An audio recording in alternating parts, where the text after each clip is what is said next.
Oh.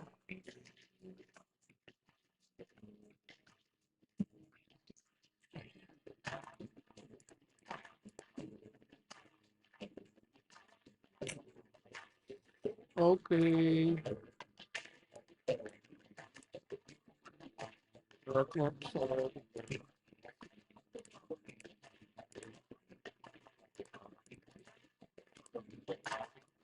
let's try it again.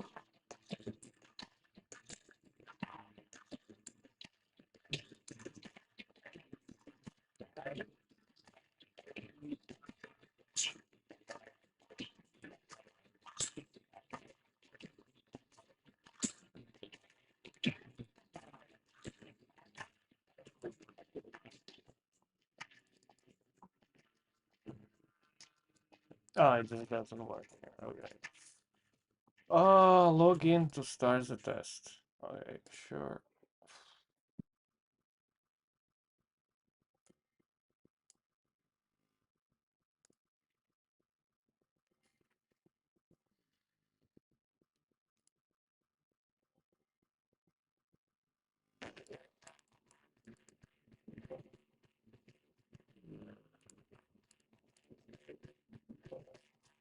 Okay.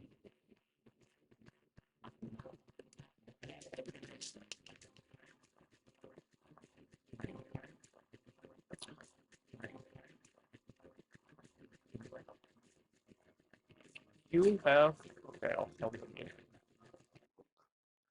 You have a web page with size 15 fonts, but when someone prints a page, you want it to be printed in size 10.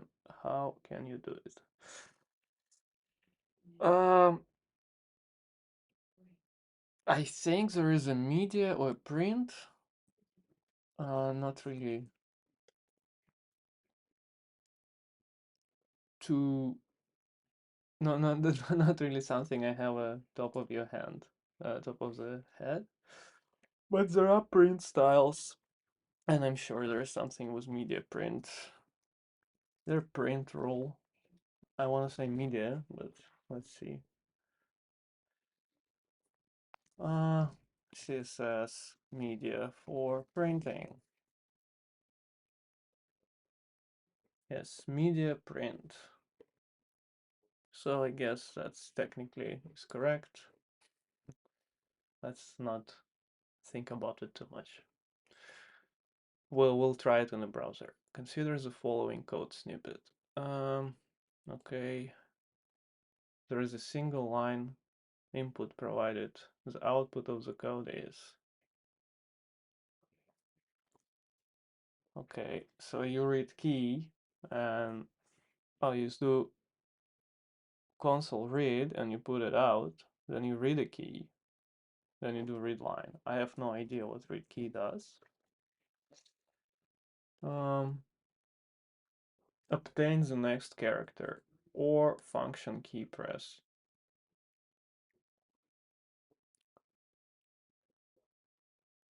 The pressed key is displayed, optionally displayed.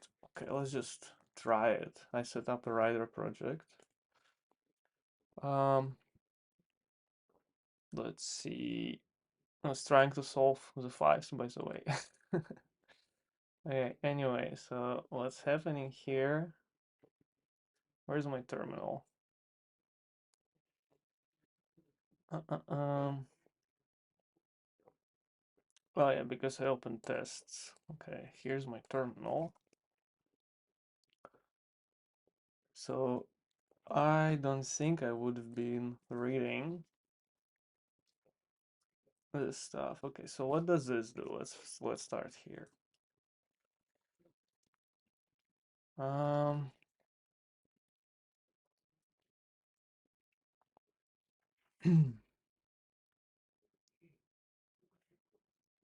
okay, so just print stuff, and then we also have console read. So I guess we can just remove key part from here, from the URL. Read the next character from the input stream. Okay, if there are no characters to read, so this would print -1. Yeah, that's actually interesting because if it's reading a stream, let's see, there should be nothing really. Oh, so it is one with a number, uh, and probably this would print E. Okay, I'm just gonna try it. First we do read key, and then we do read line.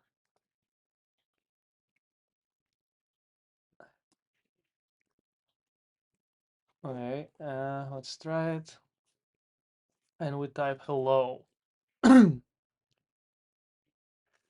So, okay, what happened is this blocked until we typed something. Then this read and read H, right? And then returned its character code, which is 104, I imagine.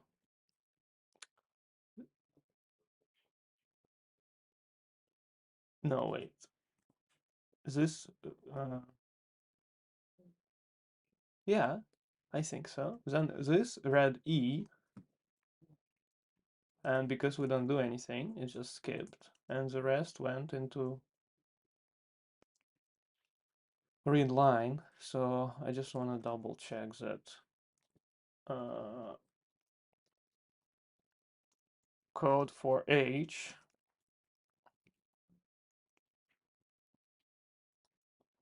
char code at 0. This is just I remember. I remember what it is in JavaScript off the top of my head. Okay, so that's what happened.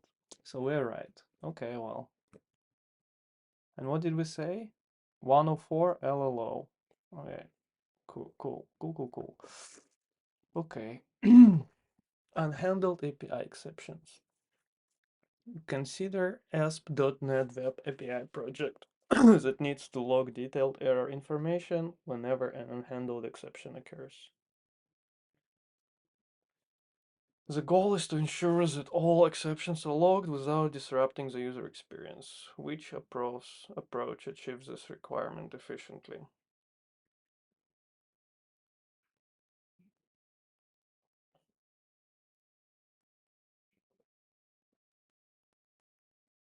I would think that this happens by default, so you don't really need an approach.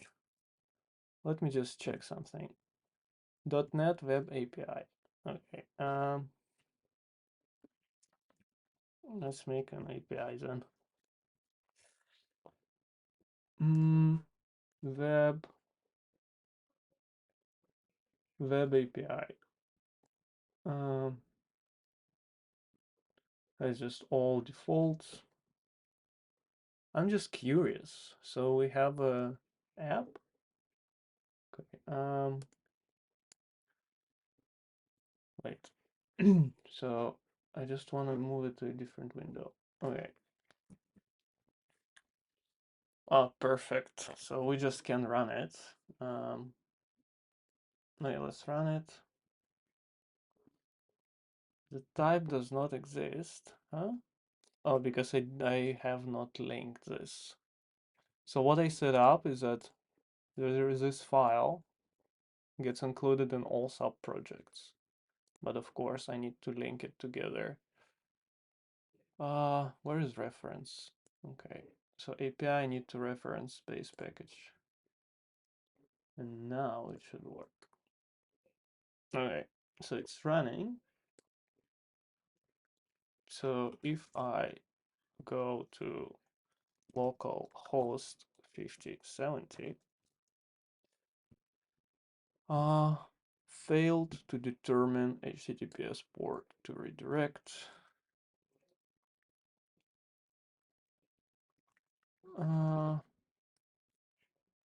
Not found. Okay. What was the endpoint up slash weather forecast. Okay. So if we have some kind of error here, let's say I want to cast everything to double, yeah, which will fail. Restart this. So basically, make sure you don't turn it off, I would say, is his approach. But let's read the options. Implement exception filter and register it globally. Global as SAAX.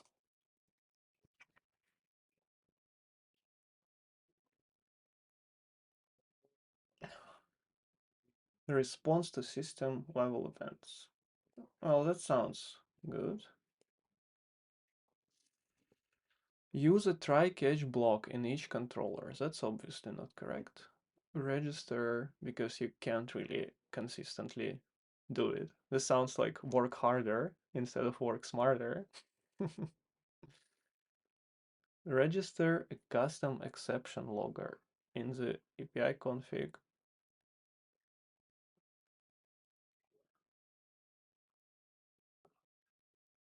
A custom exception logger in web API config using this. Oh yeah, okay, so just dependency injection for this interface. Mm. This I don't think I'm gonna choose this just because this bit of adding it is a little bit suspicious. Sounds like a singleton and that doesn't look right. Override the application error method in global file and log the error. So it's either custom exception filter that's registered globally, exception filter, or override the application error method.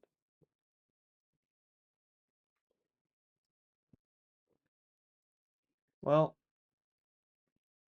without disrupting user experience. So if it's something like this, right, where there is an obvious error,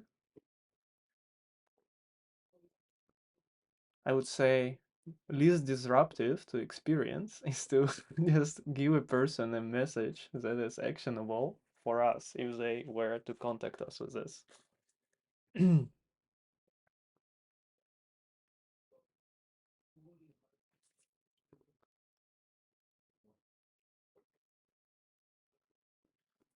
And I imagine if we look for application error, it's probably not too detailed, right? It wouldn't say detailed information.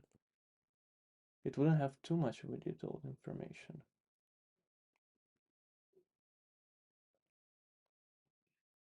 It's not the best website.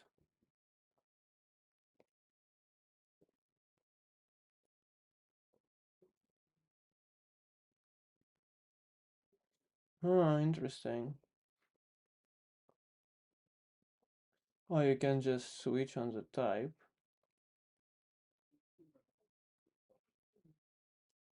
During processing of requests, only catch errors that occur during processing of requests. Probably the same for this too. Yeah, for services, it won't really. iException logger.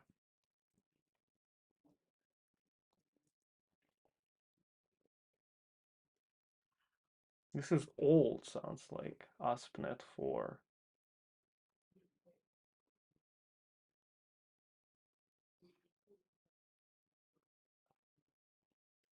From message handlers. So if you fail in a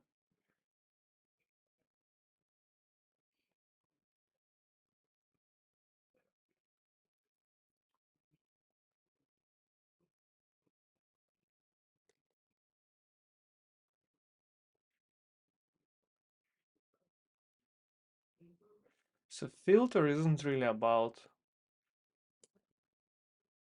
logging it, right?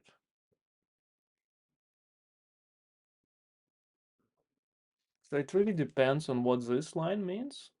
Disrupting the user experience, that maybe filter is best, so that you can translate the exception into something more, um, or actually something less error-like. And if you override application error, so this will keep the default behavior. Now this filtering will want to keep the default behavior.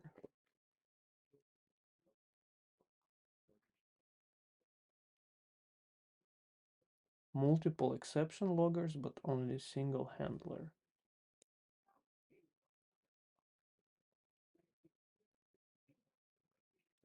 To log and handle exceptions. This always like sounds like not the greatest of ideas to try to handle an unhandled exception. Okay, because we say it's about logging and nothing else. So the goal is to ensure that all unhandled exceptions are logged without disrupting user experience. I'm going to choose the logger because then we do log it. And the goal is not to handle them, right?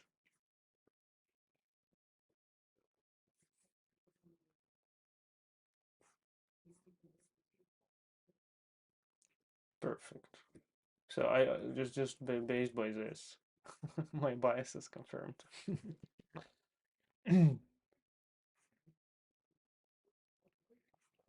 Okay, this is tricky. Going to be, let's see, considering the different ways .NET Core and .NET Framework handle garbage collection. By the way, this is very um, annoying on HackerRank. I'm just clicking. This is just how I read. Okay, but it does look nice in their UI. You were right. Considering the different ways .NET Core and .NET Framework handle garbage collection, which method is true for .NET Core when optimizing for high throughput application?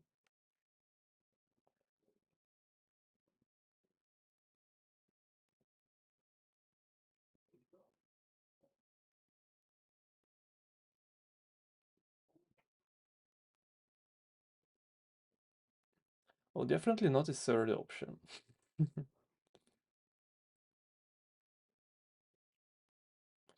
It sounds like a fourth option is not something um, that would be true because this is like Microsoft configurable everything, like that article about value task versus regular task, uh, where literally everything is configurable from like interning to um, I'm curious. .NET Core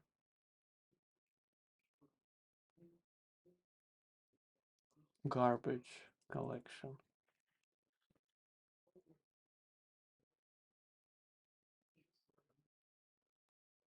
ASP.NET Core. So I'm still confused because my thinking was they got rid of core and whatever, or at least everything new is core.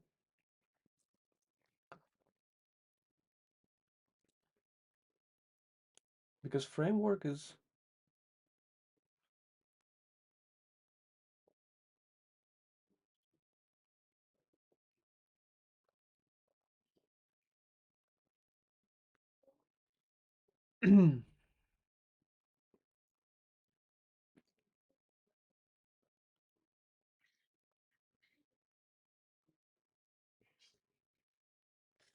yeah, so generational GC, blah blah blah, but I never heard about server GC versus desktop GC versus workstation.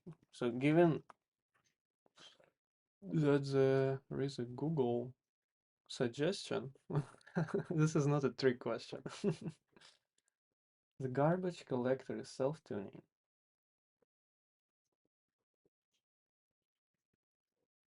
default GC flavor for standalone apps. For hosted apps, for example, by ASP.NET, the host determines it's a flavor. Workstation.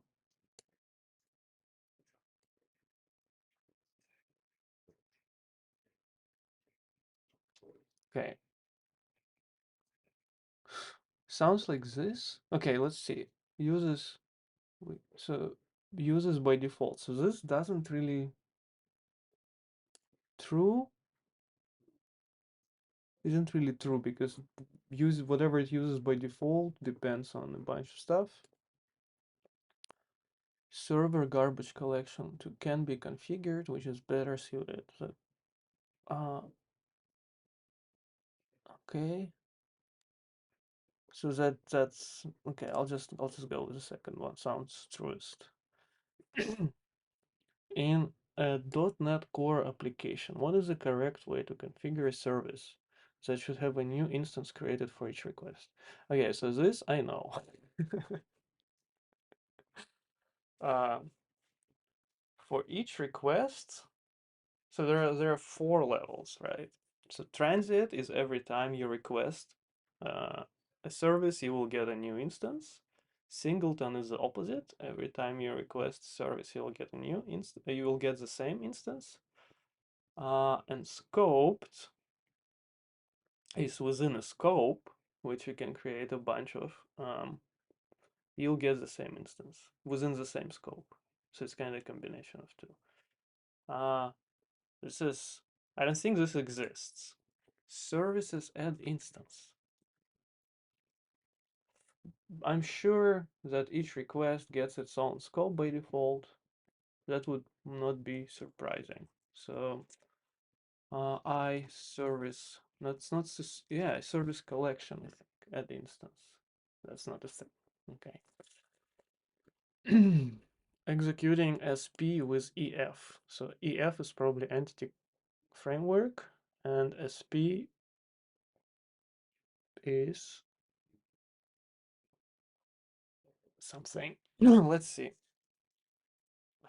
Okay, query. So that I also am very good at. A .NET developer needs to improve the performance of a data access layer in a .NET application. The current implementation uses Entity Framework to interact with the SQL Server database.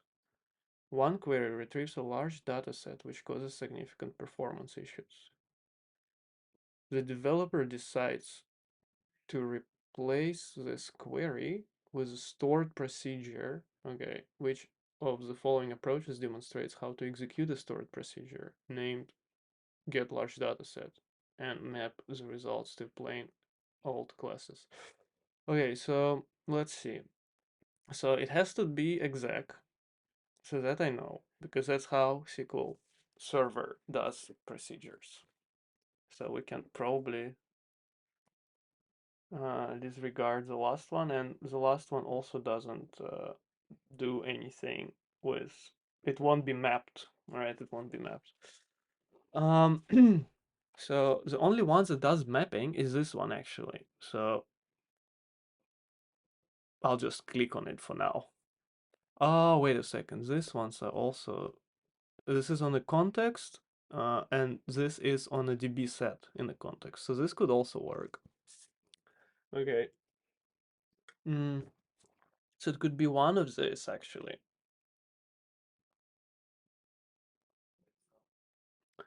So this would require context to have an item. So actually either of this can work. And I don't really see a difference. So they both call SQL raw. So I guess if you have it on the context, you would use this one and not create a new one again. Um, I don't really think there is a difference. Let me see. So DB set from SQL raw. Because relational, uh, why do I have Oh, I thought I had a Visual Basic. Let me search from SQL Raw.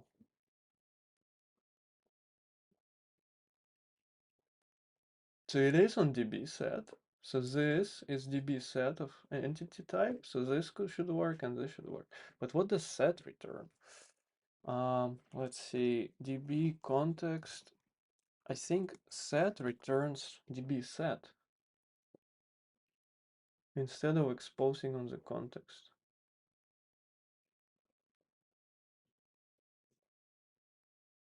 Yeah, I'm also certain it's equivalent. So actually, either of this, I don't see any difference. Yeah, I would just go with this. In general, okay, 2 points I want to mention, right? From SQL Raw and from SQL are about how things are escaped in a query.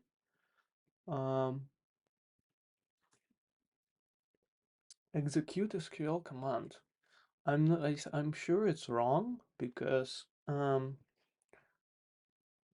it doesn't do any typing, but maybe we need to look why these basically identical things are. Maybe they're there to trick us a little bit. Use SQL command.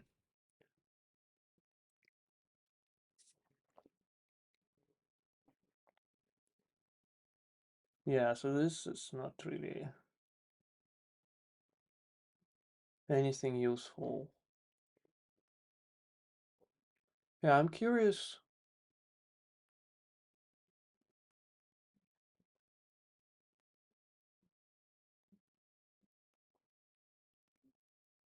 I'm curious about this. Looks the same to me. Um, I'll pick this one because it seems that it used to be a query and now it's a procedure, so it's probably how it was. I don't imagine this was with link used with a set, whatever. Um,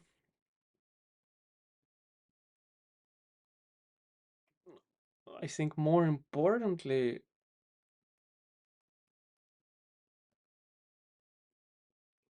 query that retrieves a large dataset causes performance issues. And you replace this query with a stored procedure. So I would be asking a question about what makes performance issue an issue. Um, because it could be just fetching all the data, right? Or it could be planning. So that would be interesting if planning is the issue. And then when you have a storage procedure, it's all parsed and prepared and ready. Or perhaps the idea here is that application shouldn't really worry about this and we will optimize it on a database side. Okay. I would start, I would be curious to talk about what was wrong with the query. Okay, transition to code first. Given a scenario where ASP.NET MVC application needs to switch from using a database first approach to code first approach, using Entity Framework, what is the primary action required to initiate this transition? It's interesting phrasing. Um, so database first, code first, right? So this is where your data lives. So there is a way to have a database, right? And generate all the classes based on database schema, and the other way around where you have stuff defined in the code and you make sure your database is in line with what you have defined in the code. So that's the difference. And if you want to switch from using database first to code first, let's see what the options are. Generate the main classes. What is the primary action required? Okay. Directly modify the DB context to reflect the new approach. That sounds from the first word, it sounds not smart. Use the entity data model wizard to reverse engineer the database. Probably also not. Delete existing database and start from scratch. So this sounds like the only reasonable option, just generally. But it's also interesting.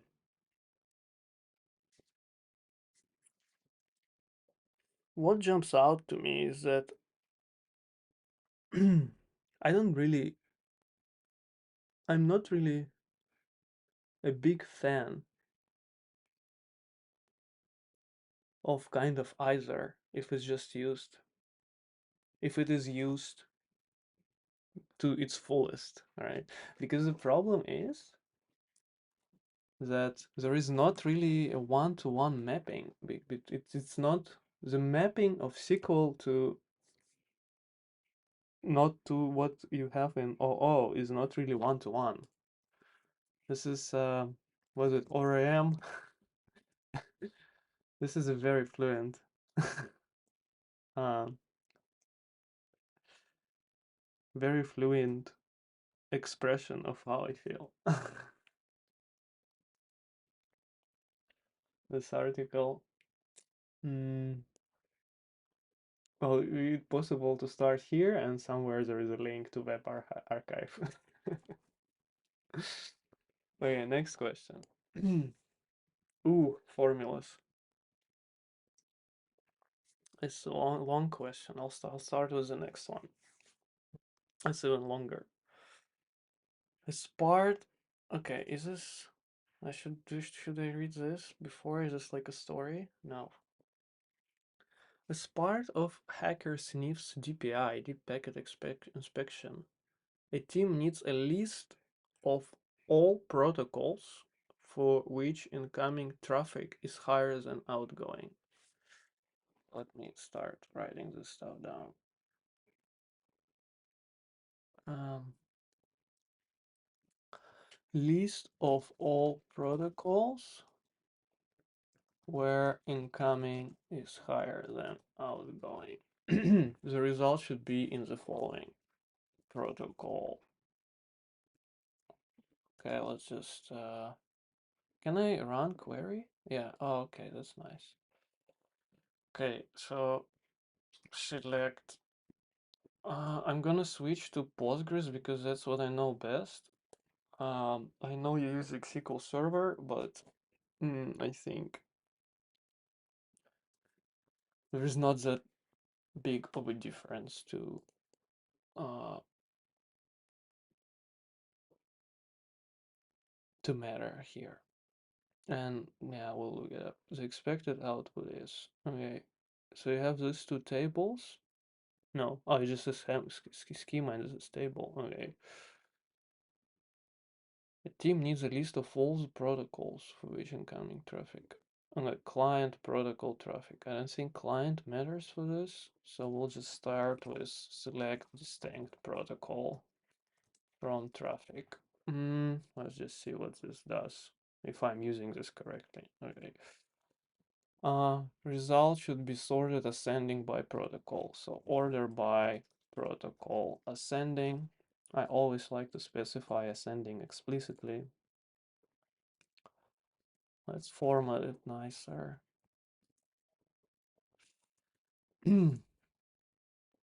Okay, and we want to choose the result should be in the following format: protocol traffic in, traffic out. So let me just do it silent. So we're gonna do traffic in, traffic out. Ah, yes, this is big numbers. 6 digits. This has 7 digits. So I guess it's sum. Um, so we group by protocol. Can I give names as in traffic in, as traffic in, as traffic out? So this is not correct because we don't have a. Oh, wait. I clicked submit accidentally. Yes, it is incorrect answer. Because we didn't add having, right? But I was curious about if can we do this? Can we refer to this stuff? I don't really know. Traffic. Ah, yeah, so it refers to the column. Mm, group by. No, that's not really correct. Um, I would do something like this. Let's just calculate it separately. Um,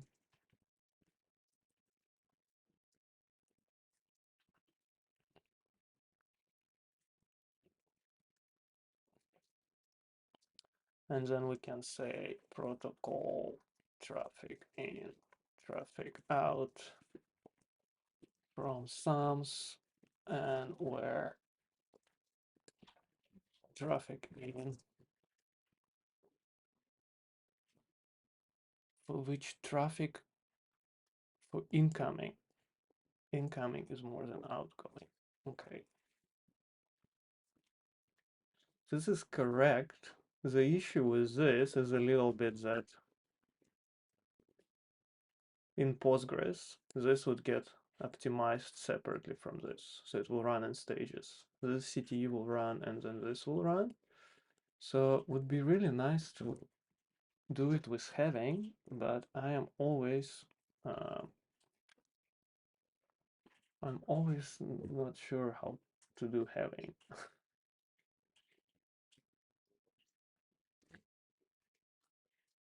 Oh, having some more than this. So they select some and then they just have the same here. Okay, so uh we'll have this. Um so if it's good enough for Microsoft, it's good enough for us. Um and having should be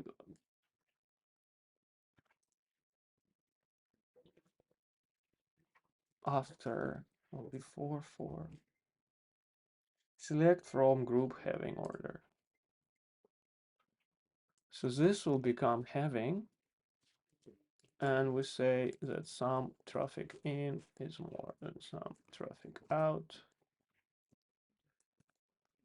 Okay, this should work. No, wait. Group by, I forgot. From group by protocol. Okay. Okay, so I expect this is better. Okay, I'll just submit this.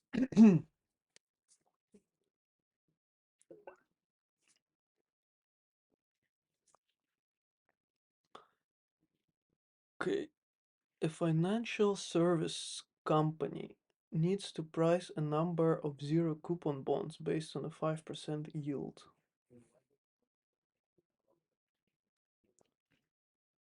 A zero coupon bond accrues interest until maturity, then the principal and interest are paid at once.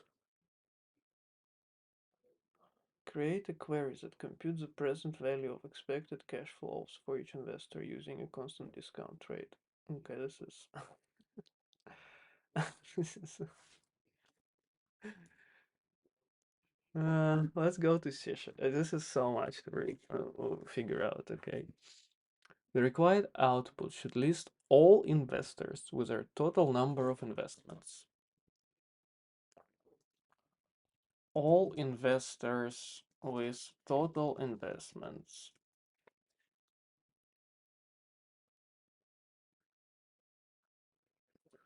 The sum of present values of their expected cash flows at maturity. Okay, wait.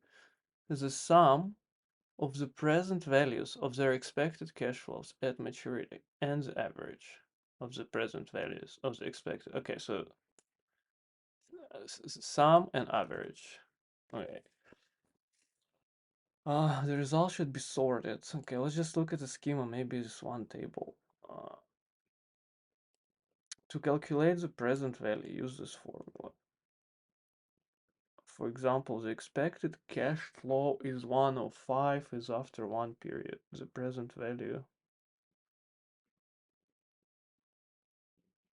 Okay, the schema is okay. ID email investor expected flow cash period. So this is why you don't do these things at 6 in the evening. mm.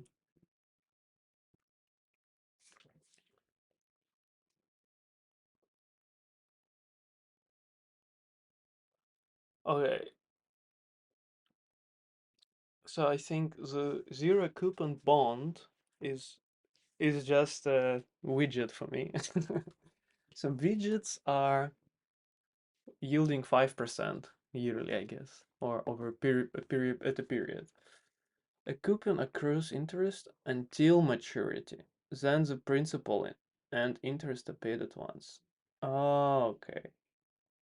And principal, I guess, is just how what it costs. Create a query that computes the present value of expected cash flows for each investor using a constant discount rate.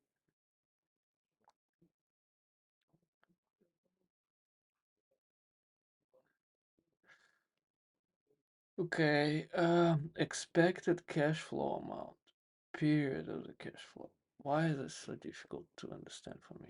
Because I'm not an investor. So I get these numbers.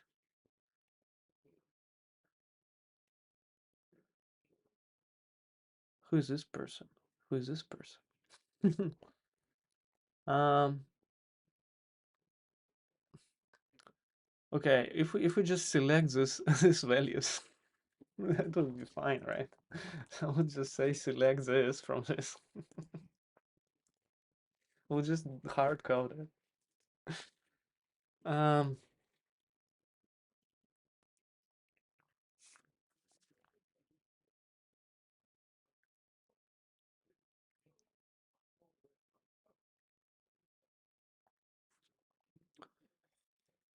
Okay, so it sounds like it's per investor, right? So let's just do it for investor has this and this. So email investment count. Let's just start there. Um, so we're selecting from investors from cash flows, right, left join.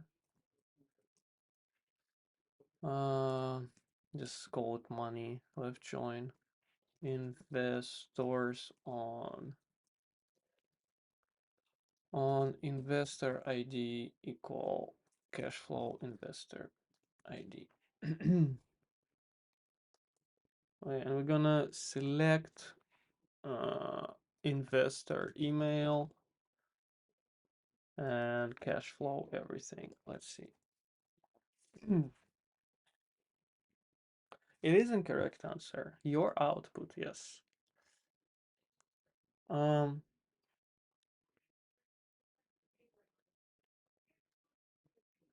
we can do this join later actually. We just only work with this table. So that doesn't really make sense for now. Um, so investment count, total value, average value.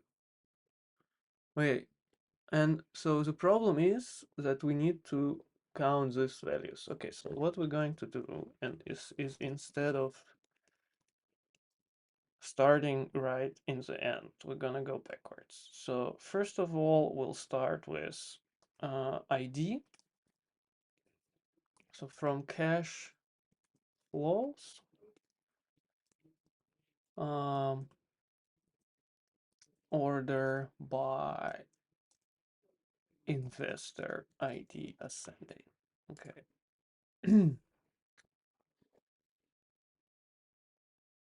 Okay, and we'll start with investor ID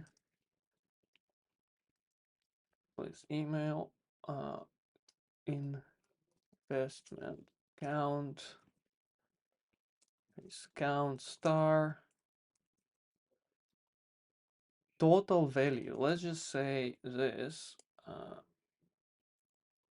total. So I would like to copy this, please, HackerRank. Total present value.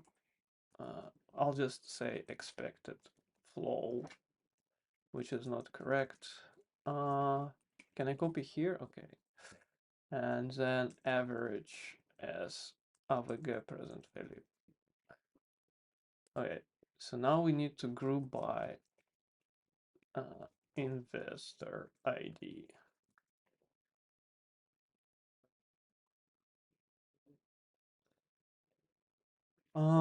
Investor ID. Okay, so that's good.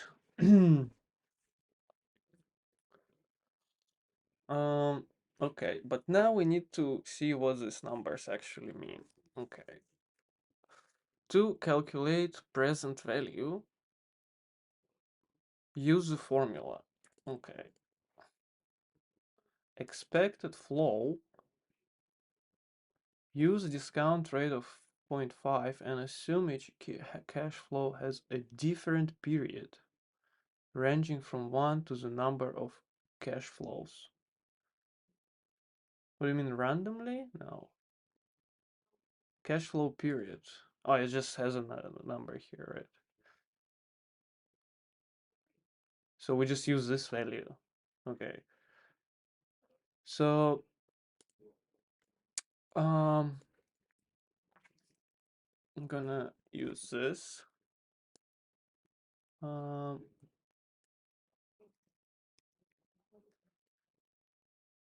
so this is correct. Let's just do this actually. Present value, and not do a group by. Present value would be, so we need to divide expected flow. Is it by 1 plus discount rate? And I know there is a way to set a variable, but I'm not sure how to do it. We can do something with settings as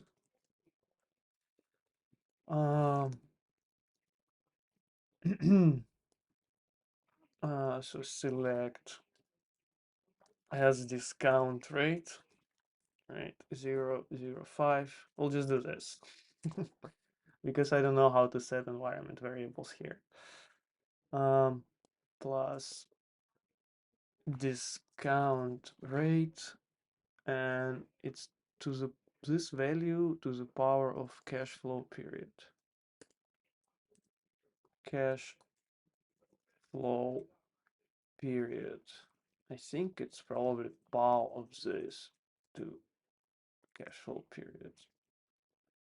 Let's see what happens.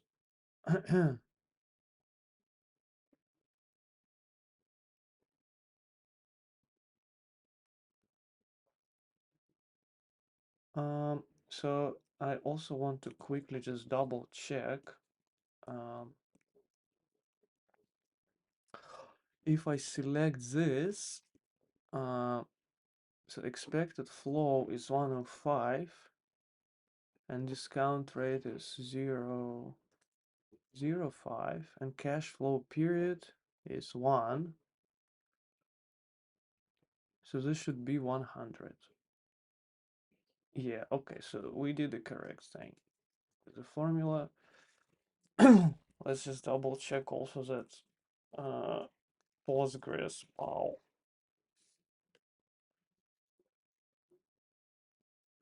Um, I think I can do this also in Postgres. Race, power, or exp, right? I think I can also do select 2 to 10, should be 1024. But as a double. No? Oh, they probably have a different Postgres. Or maybe it's a caret. There is a Yeah, okay, it's carrot. Okay, well, let's do that. So we do this to the power of cash flow period.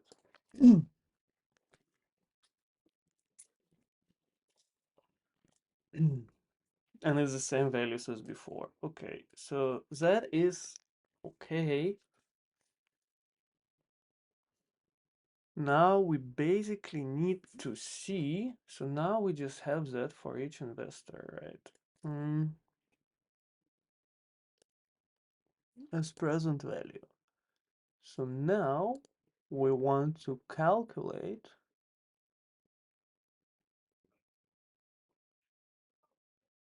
now we want to sum and average this basically. Mm, okay. So the idea is we sum it and average this. So I'm a little bit not sure how to calculate sum and average in one pass SQL. Yeah, so CTE, okay. Okay, let's do it. So we have settings, because uses CTE because I am not sure how to set session variables in hacker rank. Or a little bit in general. Okay, so present values as this.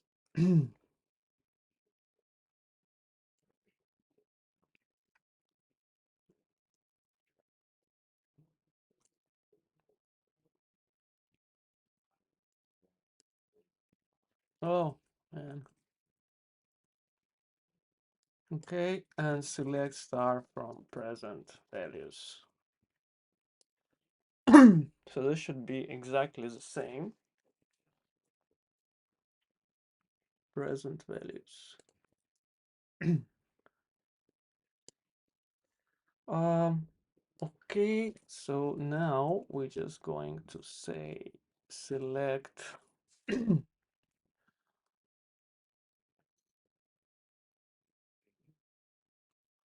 investment count.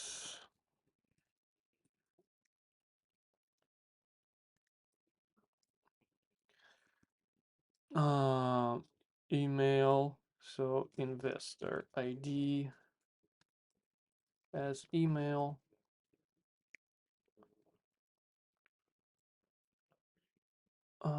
Total present value.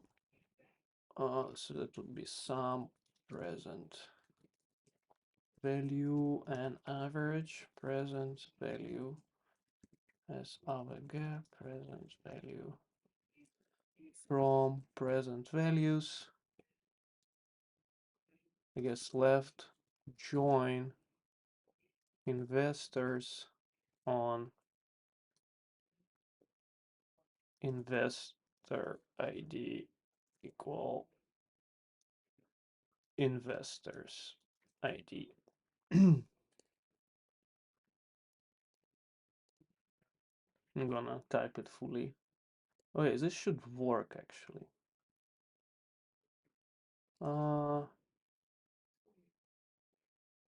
No grouping. Oh yeah, we forgot to group, right?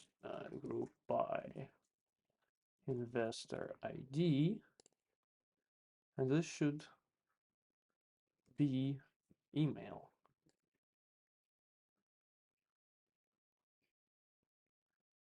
Syntax error at from. Line 22, group by. Why is it not syntax highlighted? Can I run this? Huh? Investor ID. What is it? Oh, so I guess group by has to be after from. That makes sense. Okay, and now we're gonna sort it by do an email. Column investors email. I think it's safe to group by email.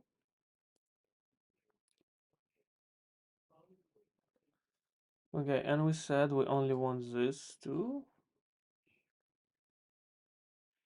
Okay, let's start with this. Use discount rate of 0.5. Um, only investors where they have more than million total. Okay, so this is the same. Having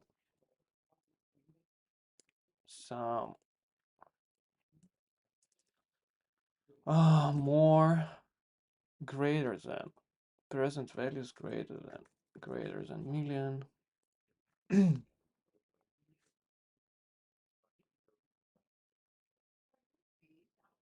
This is older Postgres. Okay, we'll just do a million like this.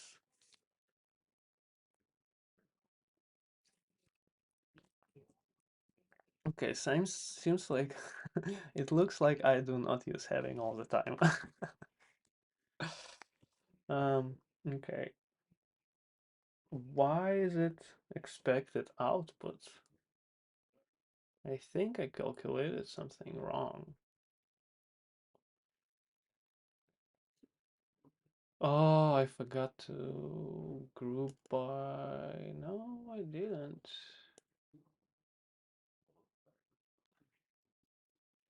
Let's not do an email for now. I think that's an issue.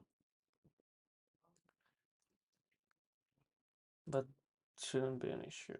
It should make no difference. Investor ID. Investor ID. Oh, I deleted the whole from. Investor ID. Did I join incorrectly? Huh. Interesting.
Maybe power has different priority than this?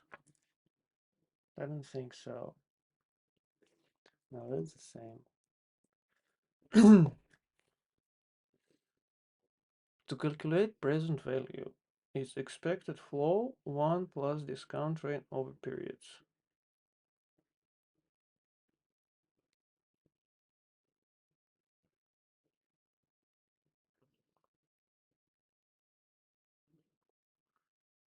Should I first sum everything? No, that doesn't make sense. Use and assume each cash flow has a different period. Yes. To the number of cash flows.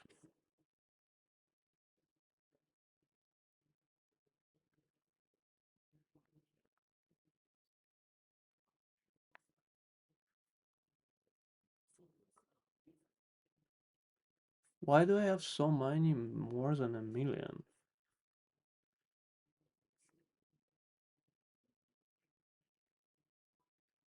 Investment 5. Total present value 125. That's not what I have. Oh, it's different. So I have L. How many? One, two, three, four, five, six, seven, eight. Oh, I have eight, and this has eight. But this is truncated.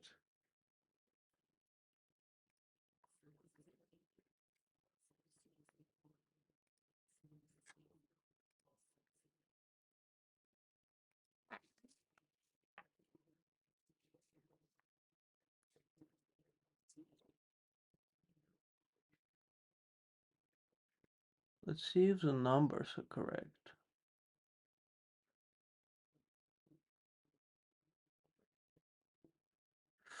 Okay, let's join with emails. So that was correct, actually. Uh,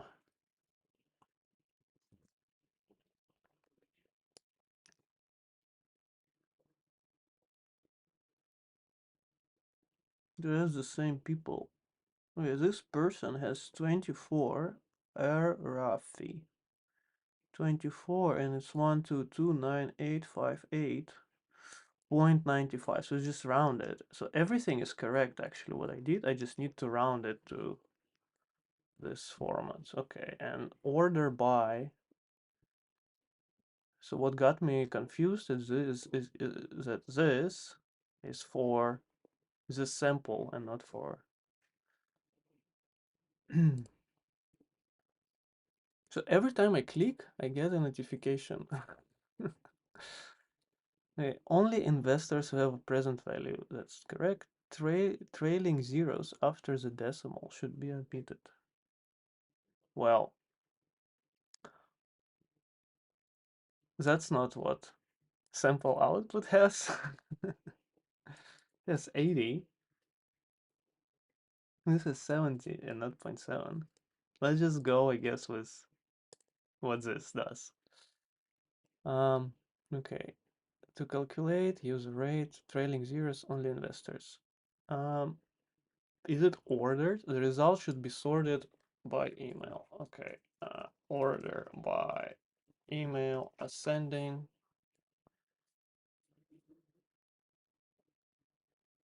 Okay, incorrect answers, but at least all the people are correct.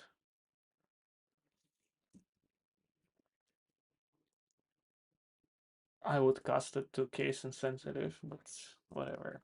Maybe like this.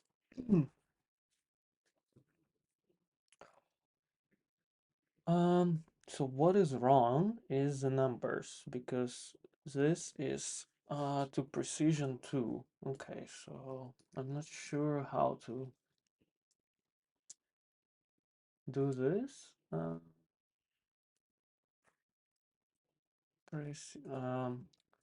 Postgres round to 2 decimals. Round to 2.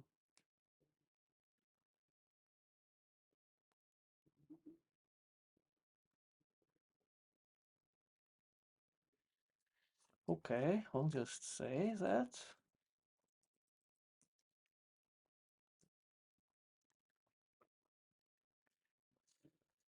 Let's see what happens. Correct. Okay, well, interesting. I'm fine with this.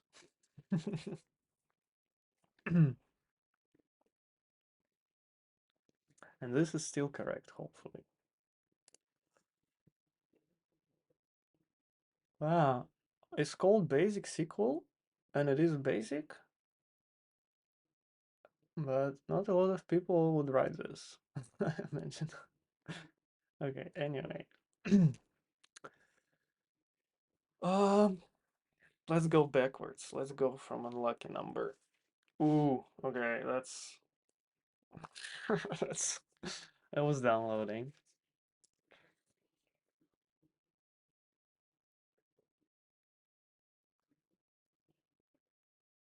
Okay, can I copy from here? Uh, you want to truncate a line of words by a maximum amount of characters. Truncate. Oh, okay. S is a line that exists. S is a line that exists words that are separated by single white spaces. Or contains, I guess. Uh, contains, I guess, here. S will not start or end with a space. Okay, that's good to know. K is an integer indicating the maximum number of characters allowed in the return value. If S doesn't fit within K characters, remove as many words from the end and add a ellipsis, a space, and three dots in such a way that the new string, including the dots, does fit with K characters. So this is 4 characters, not 2 and not 1. Well, I would like to double check this. Well, let's return S. Or will it say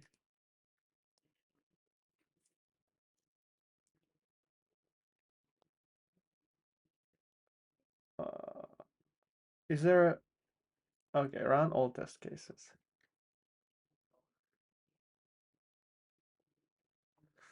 Okay, it should be okay, it is 4 characters. Okay.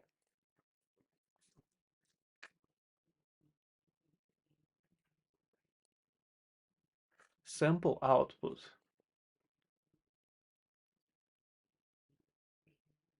Do not remove more than necessary. If S does fit, return S without adding anything. If not a single word fits within K, just return 3 dots, without any space, and without any quotes. Okay, I guess I understand it. And we have cases, so that's fine. Oh, basically 50% correct almost. So, it's not bad start. Okay, I understand. Okay, we're gonna go here for a second. Uh,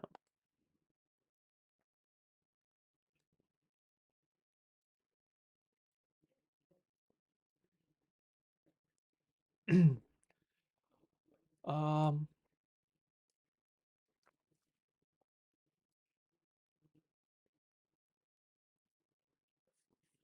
okay, so we're gonna add a new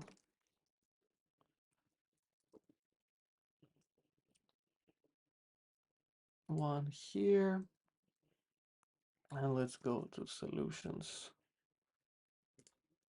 Um, I was curious about truncate line. Truncate line input, well, I guess line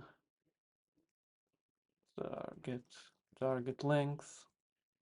Okay, let's see. Um,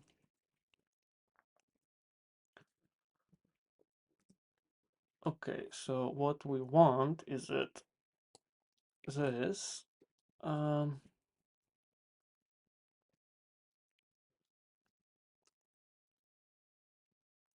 kind of truncated to 2 should be 3 dots. And then when it's truncated to 3, I guess, if S does fit, return S without adding. Um, in such a way that the new string, including the dots, does fit. So let's say if it's like 8, it's probably the space. Okay. Would be nice to be able to. Oh, you can. You can download all this. Ah, no, you can't.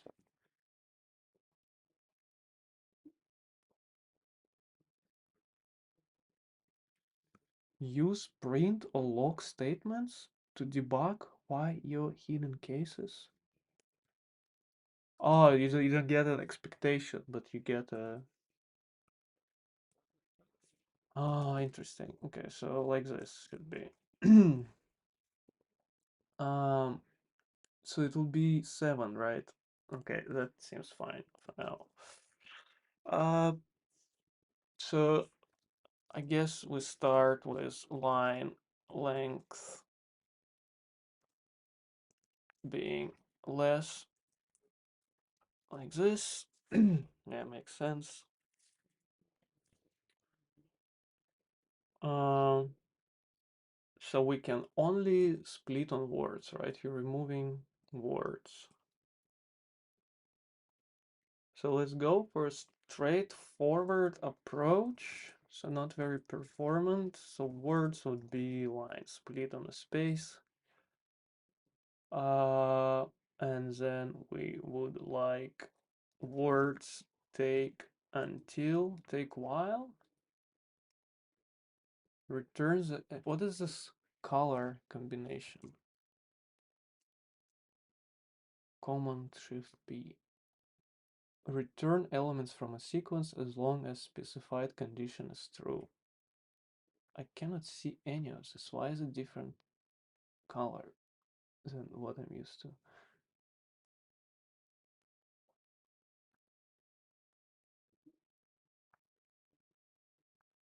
I don't int pool. Oh, okay, get it. Um,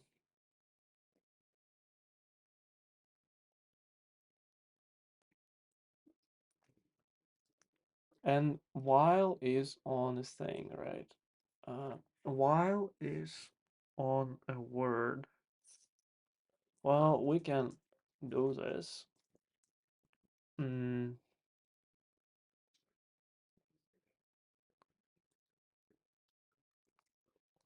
let's just do this. String builder.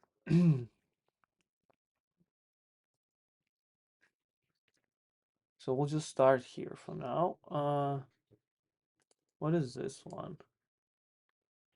Oh, okay, so we just don't read that. So we'll just go for, is there SB length? And how does it look like? Is it, okay, it's just sum, so that's fine. So while SB length is less plus 4. Okay. Okay, if nothing really fits, right? And what if it's empty? What if it's empty? Okay, we'll do this. If line is empty, return line. Well, that I guess this is covered. There is at least one word at this point. Well, not necessarily, right? Because it could be empty line and 35. Or it could be empty line and 2. It can be empty. It can be empty.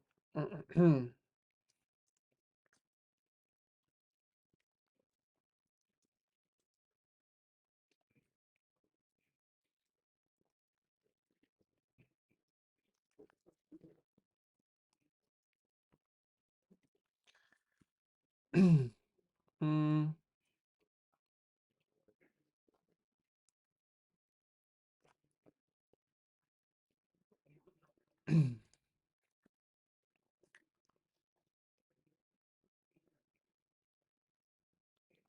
So we're going to go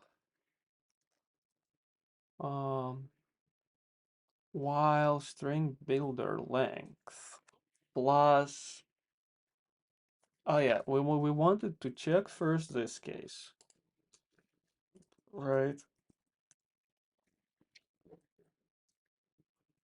So if words first length is less than, is more than target length, we are going to return ellipsis. What is this AI code? How do I disable this?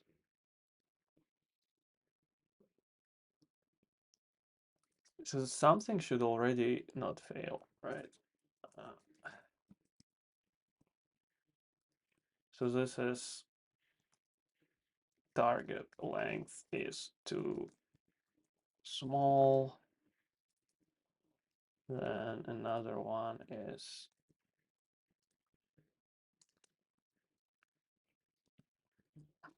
I wish AI would learn how I format code. That would be useful. Target length with one word.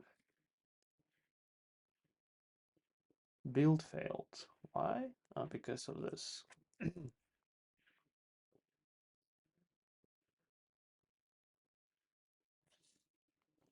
Mm, okay, so we're just gonna delete this. Yeah, normally I would make a different class and put it there. But let's see. Did one pass? Yes. So this passed and this failed. Okay, so um let's make a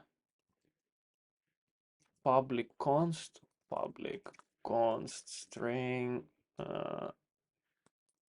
trimmed truncated ending is this, right? Um so truncated ending length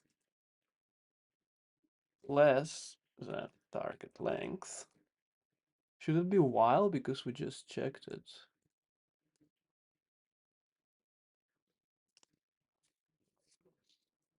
Mm, as builder append words element at index.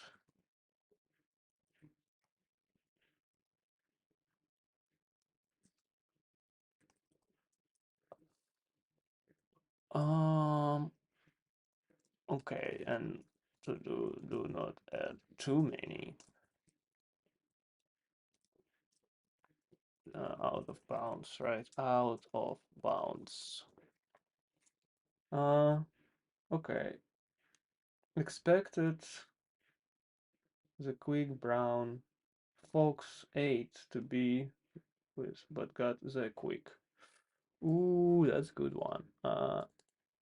Actually, why don't we just do this and get rid of a string builder? Um,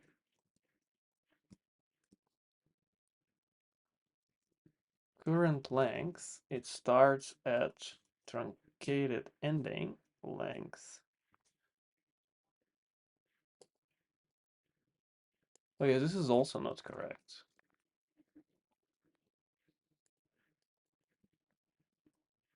Not correct because maybe something to not correct because we need to check length with truncate ending together.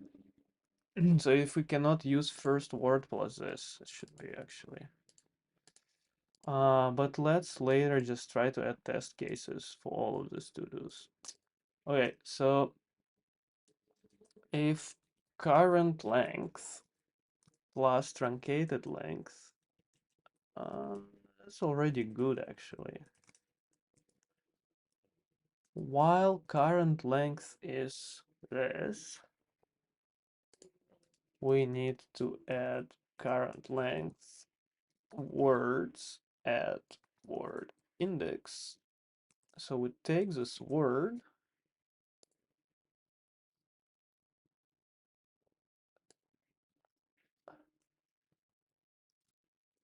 okay, and we return word string join by space.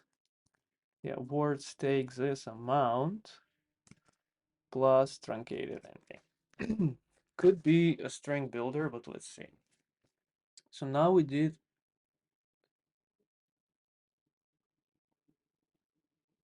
Which test is failing? This one.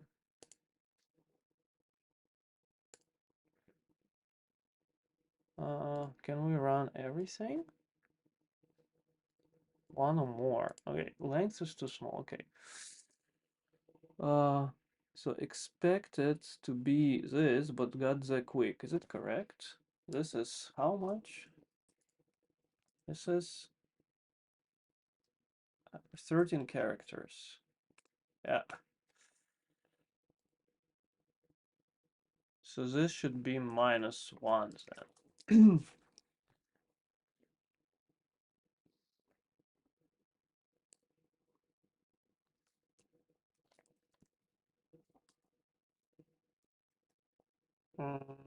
.NET Watch.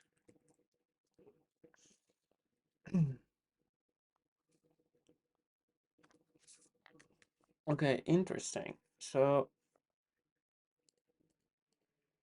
I was curious if I just put this in, just to check how well it will do.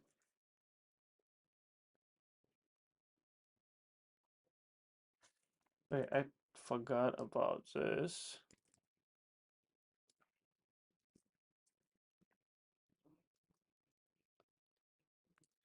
So run code, is it about compiling? Okay, line, target length.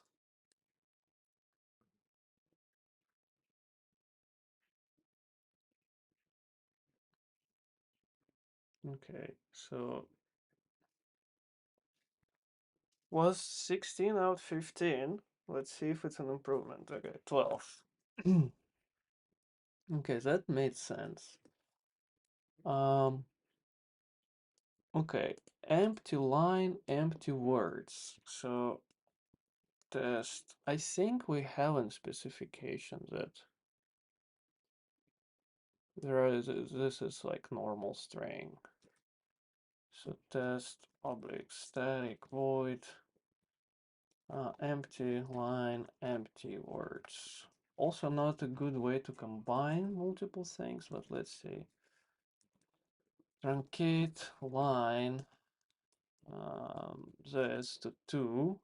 It should be empty, right? Which is correct. 1 should be 1. Empty line, empty words. So something like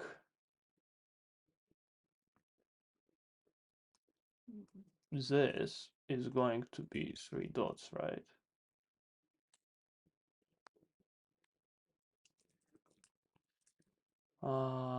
Something like this is going to be empty.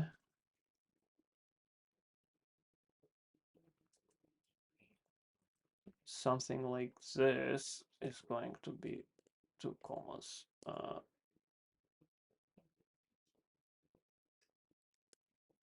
To line. Let's do this.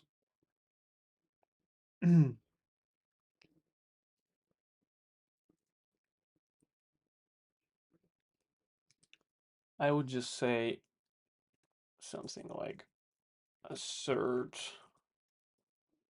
line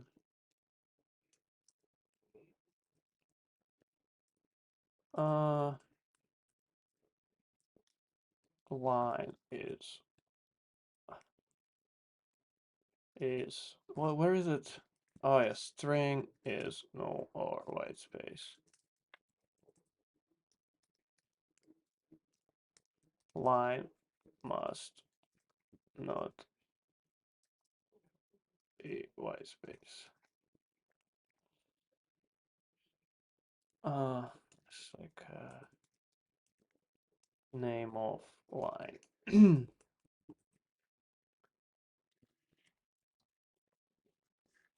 Okay.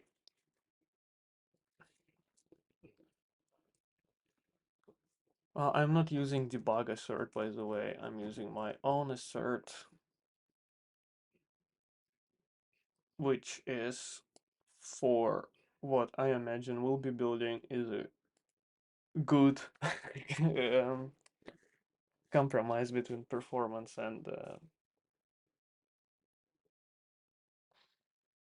and correctness, because we want our stuff to be corrected. Here would be, of course. Okay, empty line, empty words. So that's kind of, I think, done. So not correct because we need to check length with truncated ending together. So this is what I did is I said when first word is longer than target length. This is not correct because let's see. First word fits but not ellipsis. So this, right, we do 4 and this should be actually 3 dots.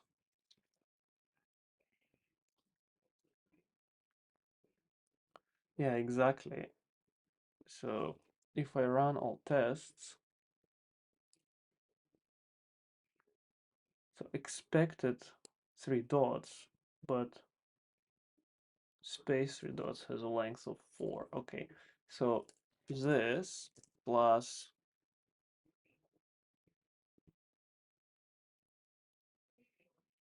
truncated ending length.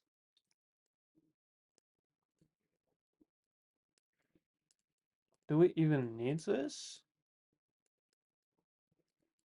Okay, now everything works. I'm gonna try to see if we can move to return. And what I also wanted to check that assert words non-empty. So name of line must have words, must have at least one word. Okay. So this is an extension I added. I find it reads nicer than doing count and length all the time. Especially where sometimes you want to do this and sometimes you want to do this.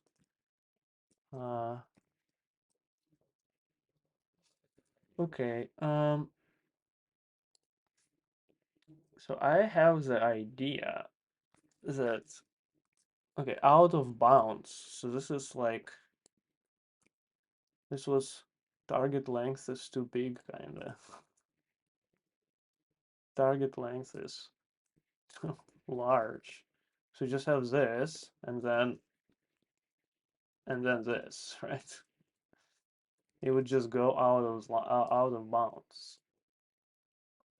Basically. Line must not be white space. Where did it come from?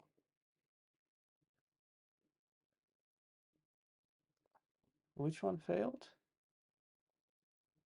Target length is too large.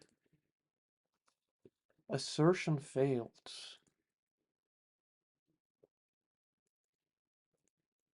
Is because I put such a big value here?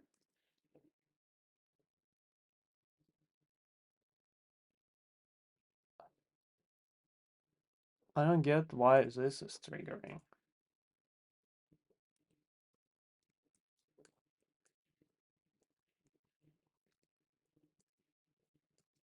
Okay.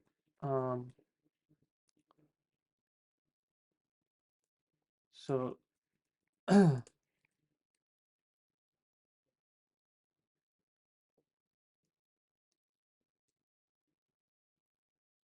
a little bit confused. Line must not be white space. String is null white space? Not.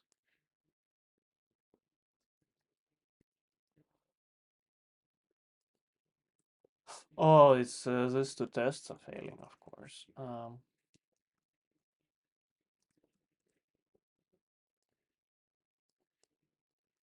Okay, so this is if line empty.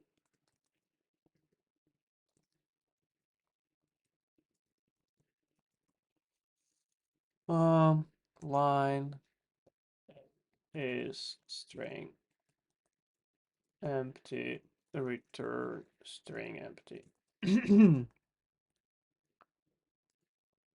And now we can put this in.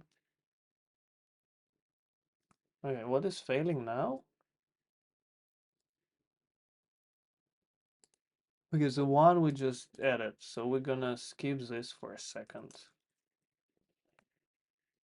Skip. Is it supported? Skip could not be found. Okay. I'm gonna skip this for a second. Okay. Okay, this makes sense to me. And there isn't is white space. No, it's just this. Okay.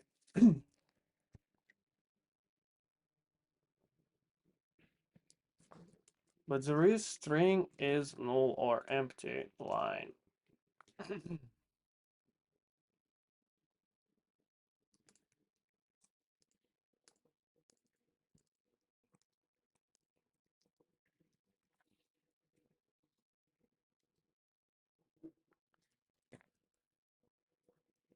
So nullability will get checked by types because we have warnings as errors for nullable. So we just need to check this and that there are no spaces like it says in a task. Okay. And now we can enable this.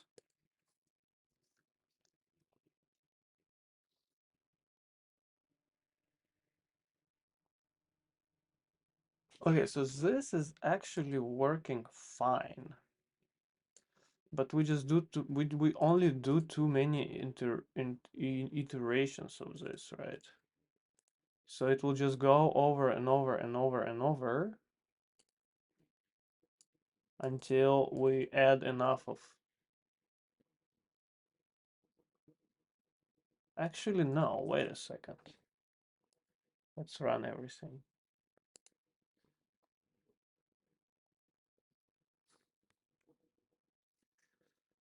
Target length is too large. So it shouldn't be, it should be itself.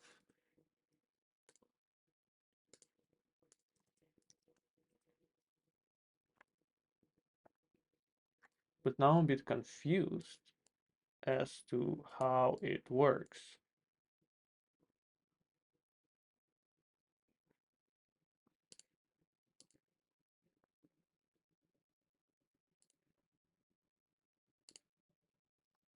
Uh,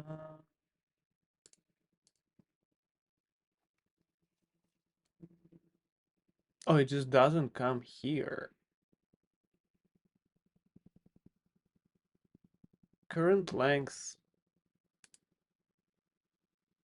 Oh, it just triggers in this. So we won't really go out of bounds. Can we go out of bounds? So this is length of 44.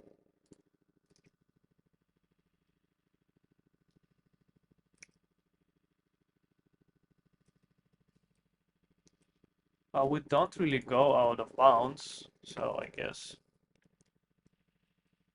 we can't go out of bounds because we have checked that.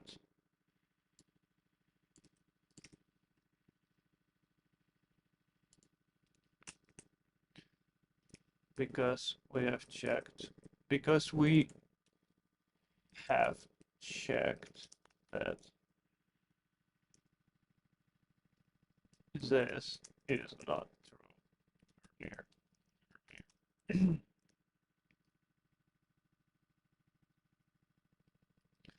So the only way we would go out of bounds if we would put the value here that's more than the whole length, right? Um, so we don't really account for spaces, by the way. Um,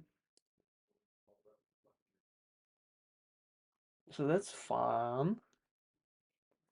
I think if we write this test, A, B, 3,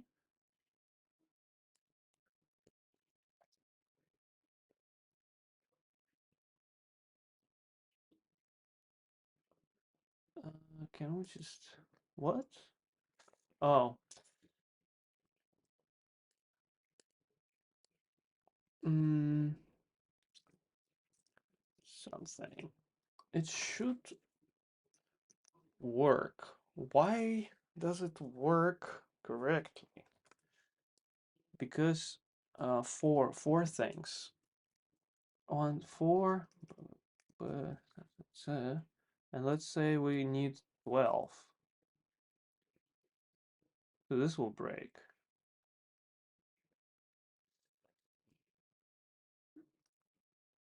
So I think this should return.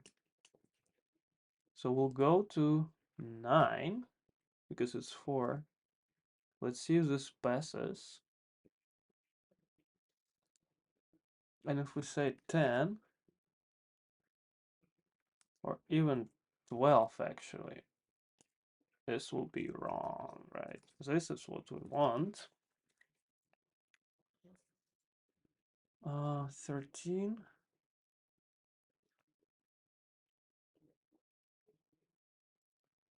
4, 8, 12, 13, 14. 14. Why does it work? 1, 2, 3. So 12. This is 14 exactly, right? Ah, and it should be CCC.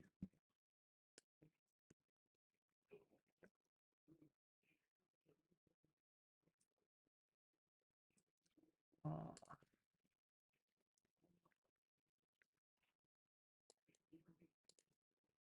did I check this?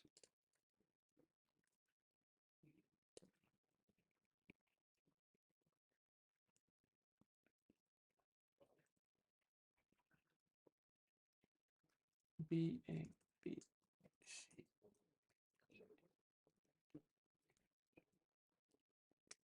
E.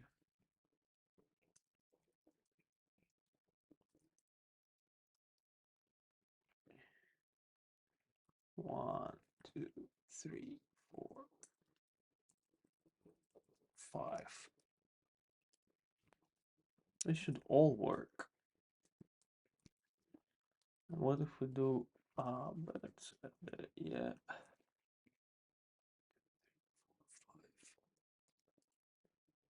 9.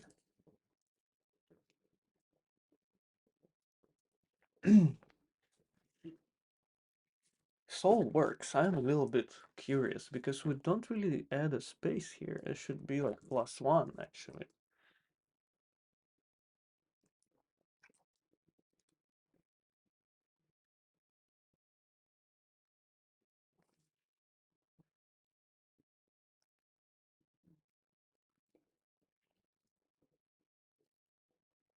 And so if we do 0, this would be, if we do, oh,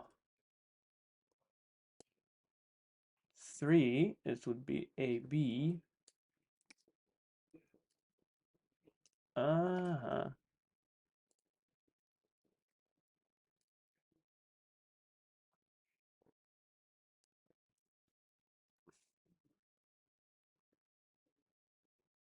Okay, so finally the space should be accounted for.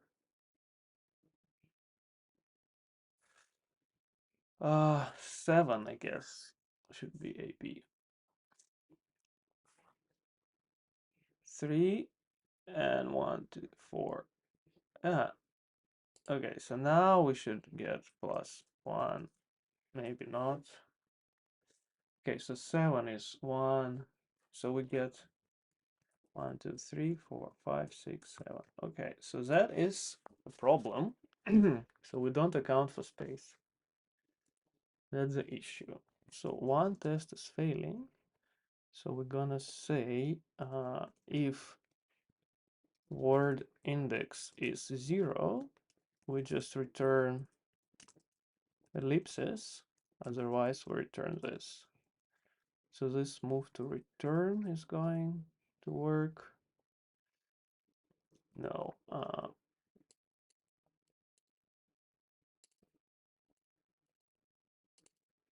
That is not correct, actually.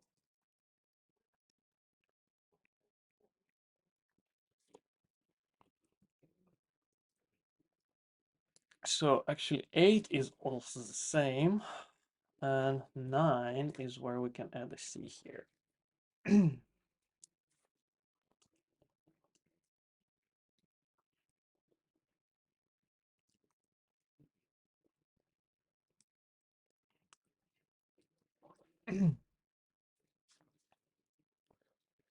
Okay, so the idea is that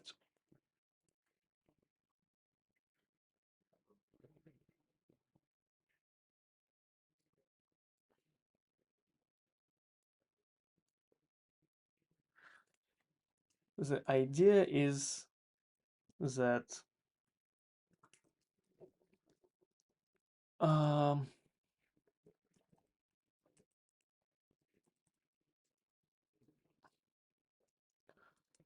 we start with ellipses. Mm.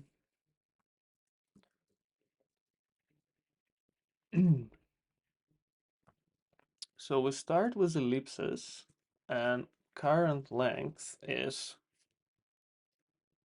3, right?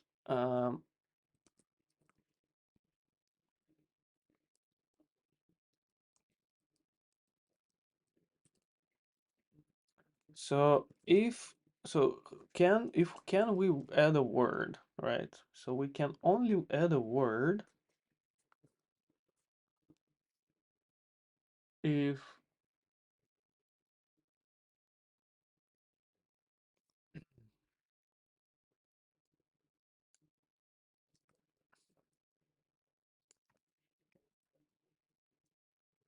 mm, wait a second.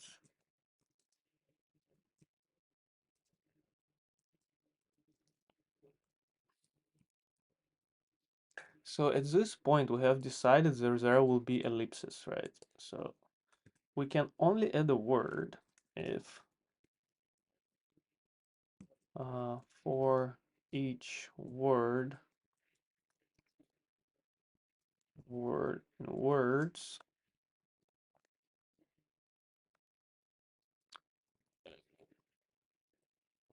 if current length plus 1 plus word length is less than target length, right? If we can add a word,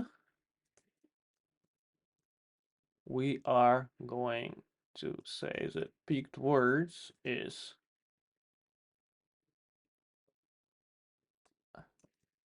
can I override it?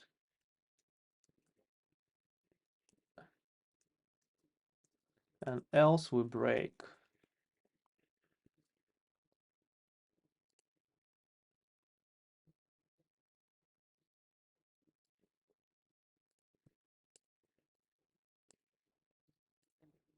So this is what we have, plus space, plus a new word. Less or equal.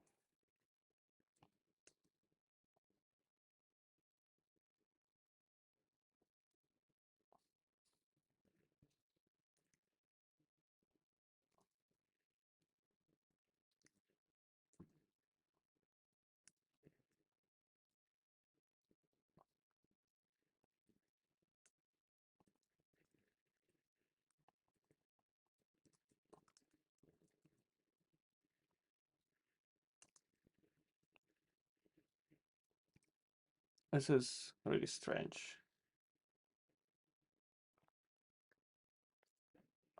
Return picked words.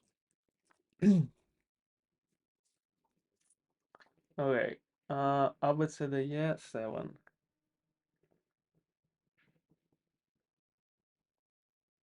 So current length is 4 actually.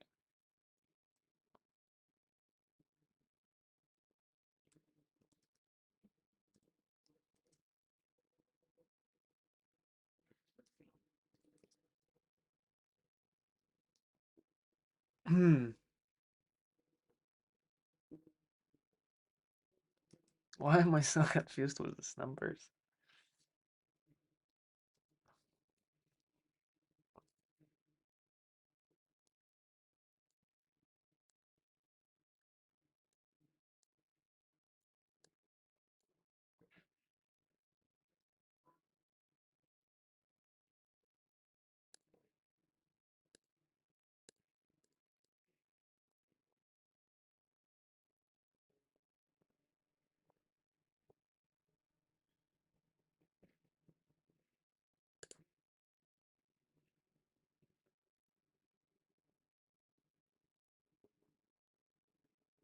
Oh, I forgot to update current length. That's why.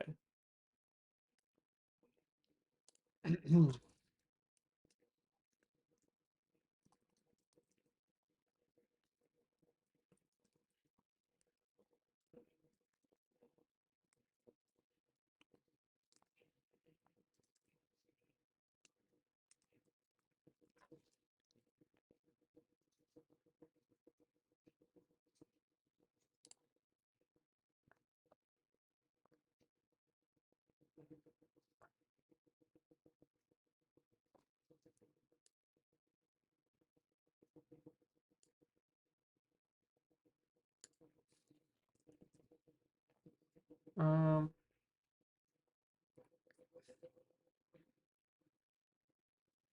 so now it doesn't add a lot.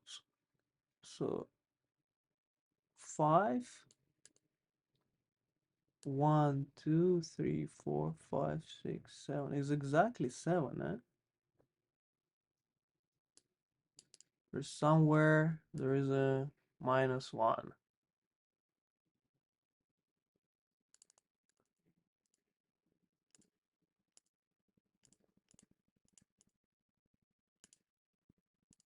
Current length +1 plus word length.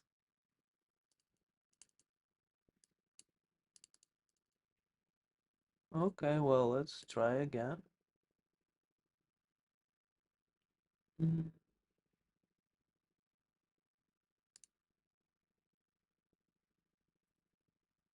34.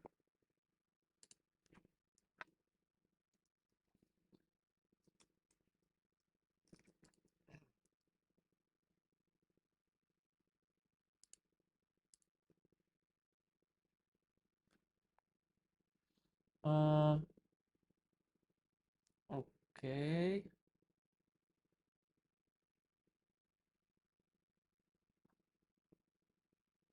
Picked words is and current length should be, why is it 8? 1, 4, 5. Ah, okay. Wait, let's go again. Oh, I'm adding not correctly. I'm just adding this, right?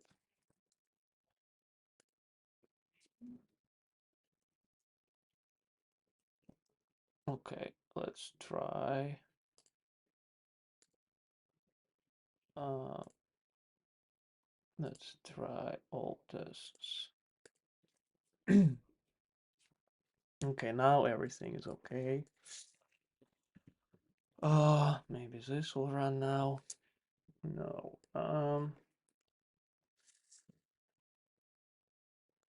9. Okay, is this 9? This is 9. Okay. Let's add 6.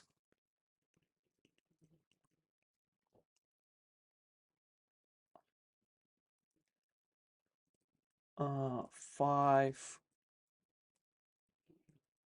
and 4 should be just this. Okay. And when you have 9, you have this 3 and 3 spaces and 3 dots. Okay. Um,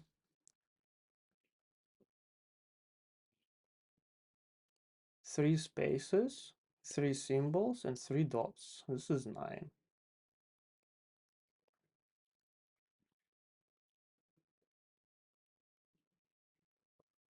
But it added D and E.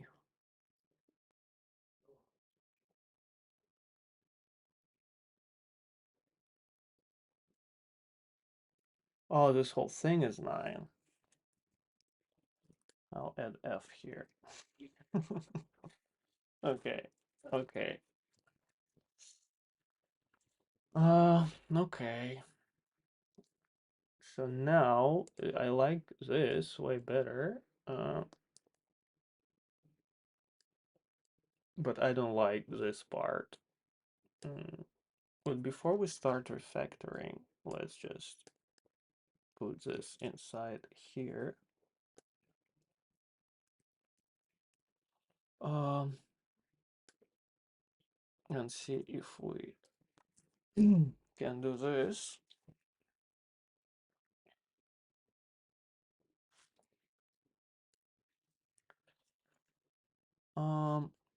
Okay, let's get rid of this actually. So we already checked that we need to truncate, right? So we don't need this. And we don't need this asserts in here.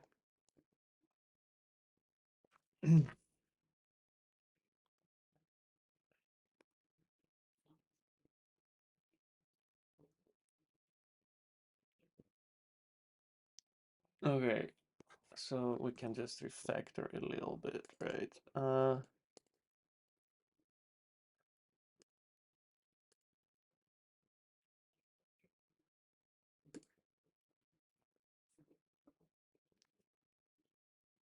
So basically, we want to have, instead of this, what is a nice way to do it in C sharp?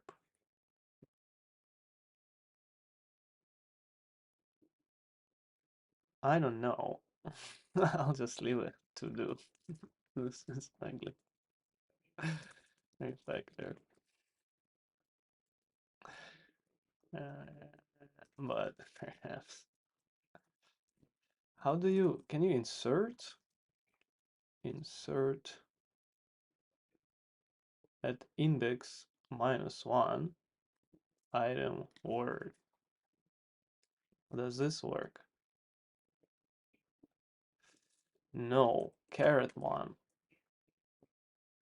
doesn't work. System index to int. Mm,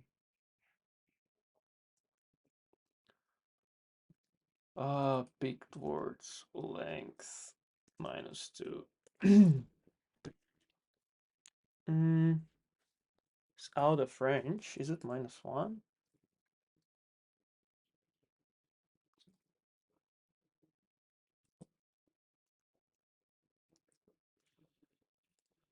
But that should not be correct.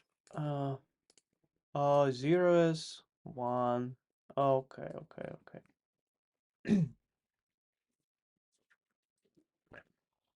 Um, so capacity is, I guess, words length. Uh,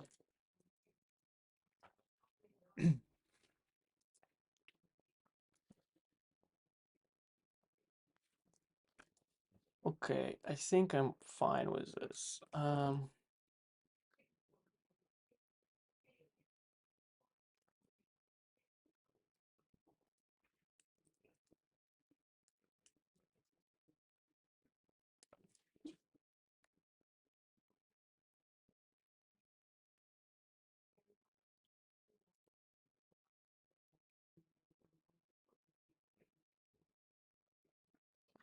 We can come back, of course, always later if we have more time. Manage users page. Okay, I'm gonna take a little break.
Okay. Manage users page in the company portal contains a user list. The admin can add new users, update current users, save all changes by pressing the save button. Given one list that contains updated and added users, count updated and added users. Implement the backend side of this user management page. Given two lists, one is the current database and the other is a list of changes.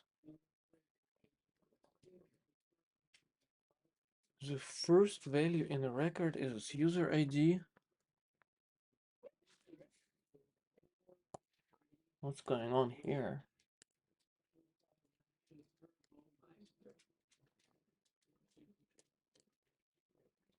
Where is user?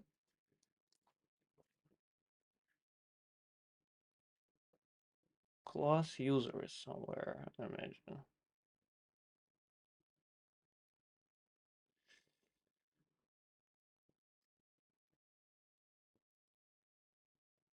Where is user?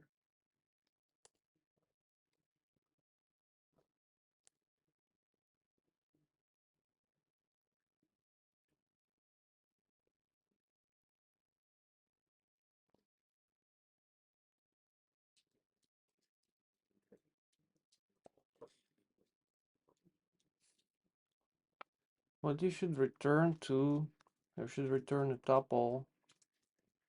Okay, here it is.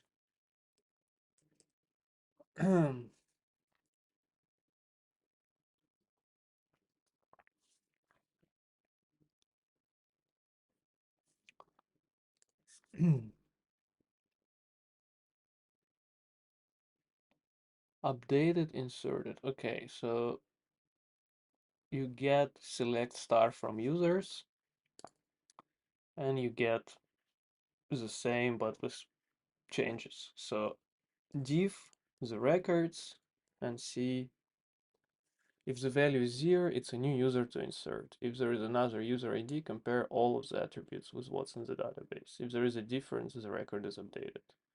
Implementation should return two lists. The first is a list to update, the second is to okay, so basically what we have to do is to say something like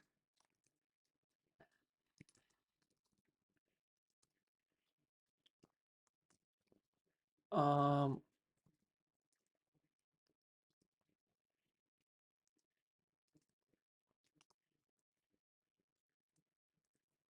updated, inserted, right, and we return updated, inserted.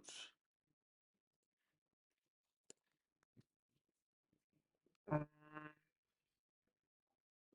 okay, and then we need to be able find in database.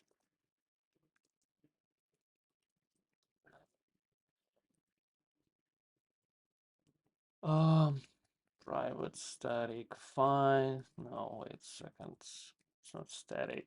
Um, so user find in database. Um, ID is in32. Always returns null.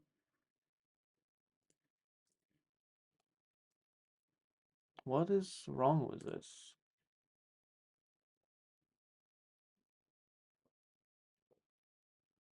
Compilation failed.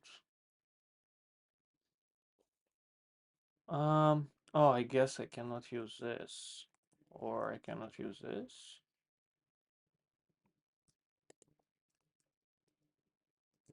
Am I a bit doing something very wrong, in a very wrong way?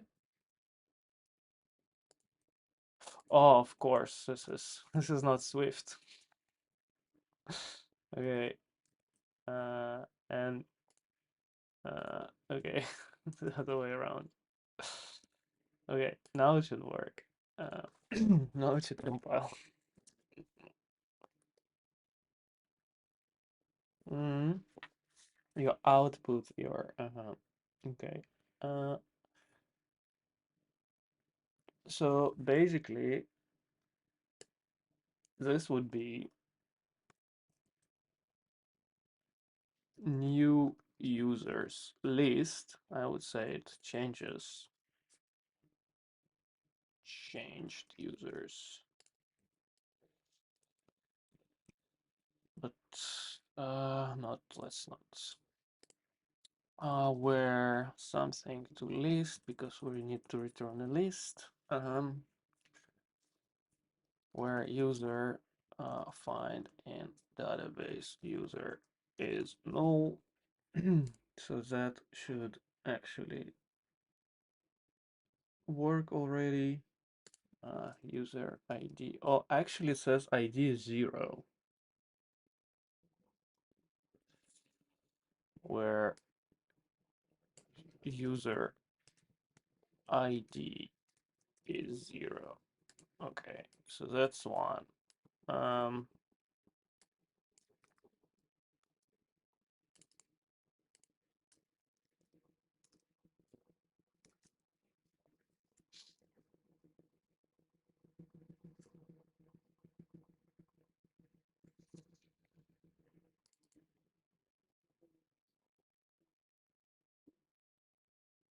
but I don't really understand.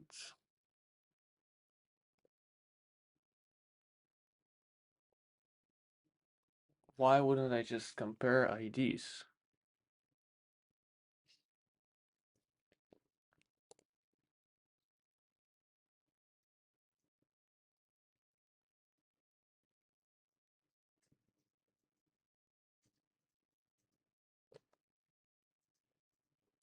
Oh, okay, because you maybe have not changed. Okay. Wait, so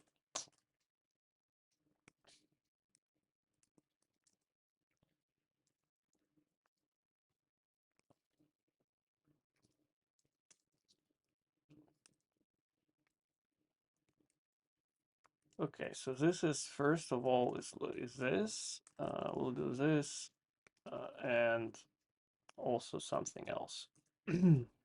Okay, so for now we just do this. Um,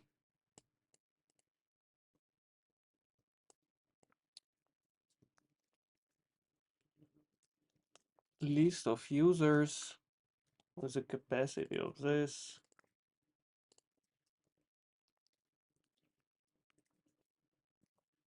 Inserted is the same. And then we'll just go for each user. In new user list, we'll do the following. If user ID is 0, we are going to break, continue, and inserted will get that user. Otherwise, existing user is find in database. Uh, by user ID. So existing user is this, it always returns a user, and well, actually we're not gonna do this. We're gonna say to do depending on the amount of users. We might want to build a hash table from ID to user instance. But for now, it's probably not millions. So we will find a single users list in database. Like given that we get all the users in the database, I don't assume this will be a performance bottleneck. Doing linear search. Single where db user ID is equal to user ID. So we use single, so it throws when we don't find. We're gonna find something we don't expect. Mm. And we wanna say if um if existing user compare to DB user, this is how iComparable works, right? It's not 0.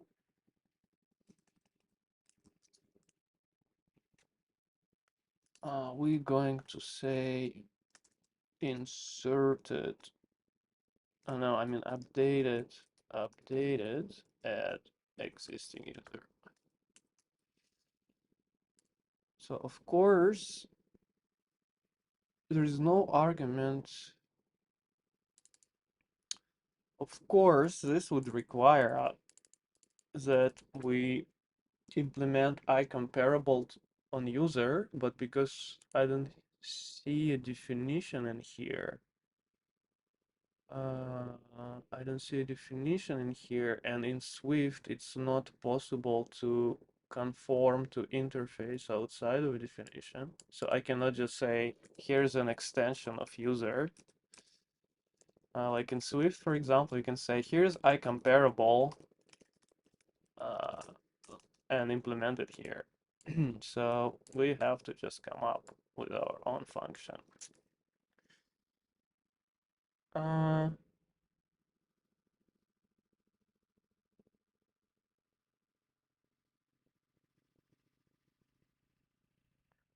user.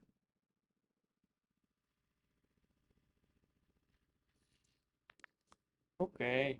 Mm.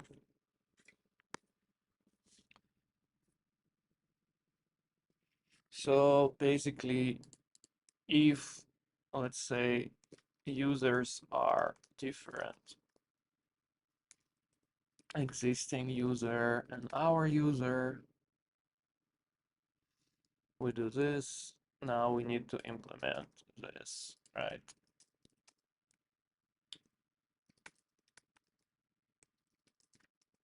Like this, always returns false, run, run. So it should pass some tests, I guess. Let's see.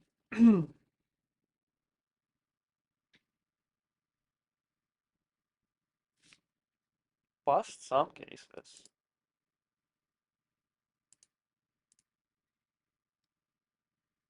So based on what?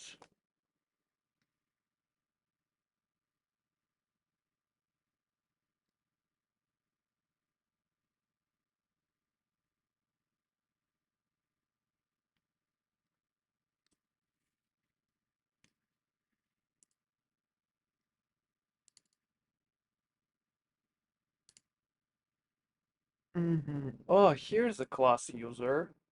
Oh man, okay. I compare. Wait a second. So what we're gonna do is we're gonna take it here. Uh,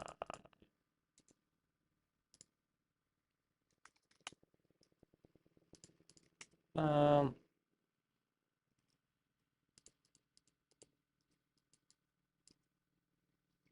okay. So of course nulls are great. So we're gonna disable it here. So everything is null. Oh no, wait a second. Nullable. Well, I don't want to change the class too much, but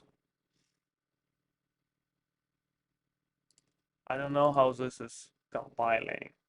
Oh, it's a warning because by default it's a warning. Okay. That complicates things. I guess I will just have to add this everywhere. I don't know if this would break stuff.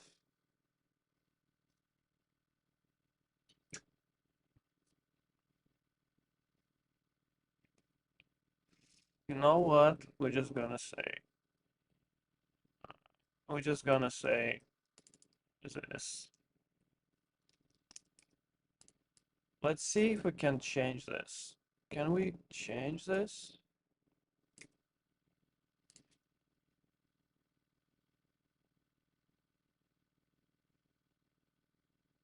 Yes, it works. Okay, and we're just gonna say I comparable to user. Uh, uh, uh, uh, uh, String comparison.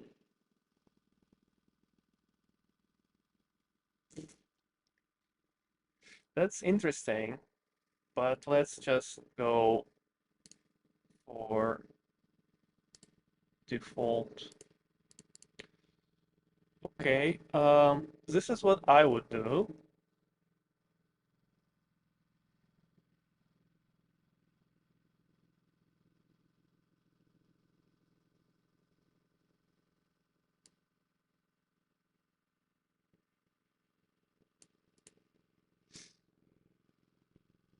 So I would also say if IDs is the same, I wanted to return that they are the same,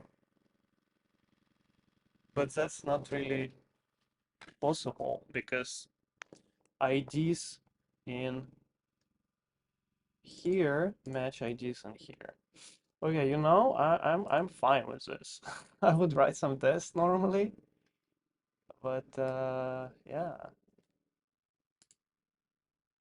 Okay. I think this makes a bit more sense in this order, but other than that, um, okay, here's new user. Okay, okay, run code.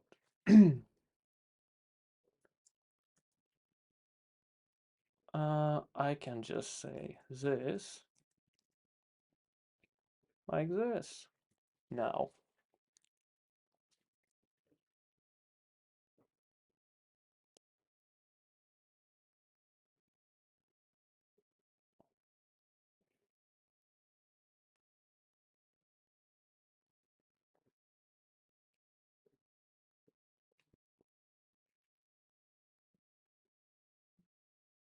Hmm, let's try compare to user is not 0, just to be sure.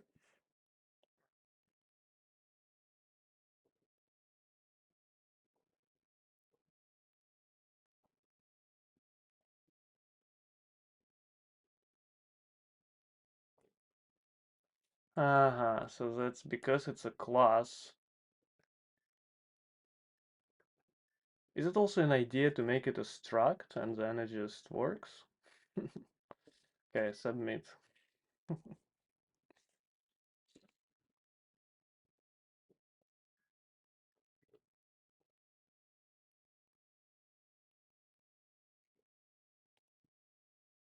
Well, I wanna say for here actually.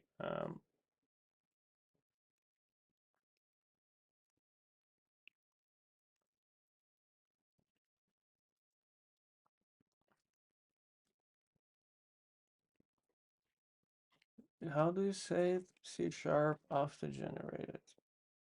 After minus generated. Okay. Okay.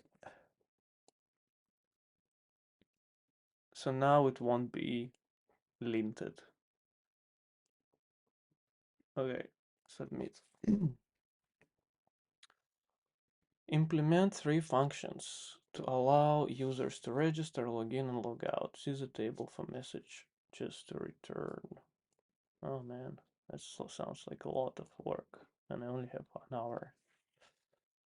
But let's see what happens.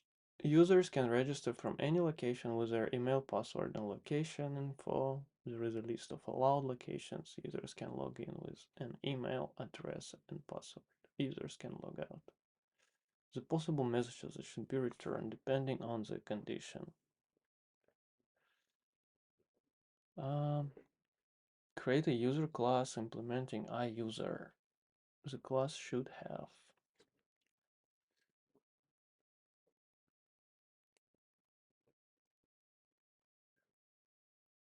Where is iUser? Okay.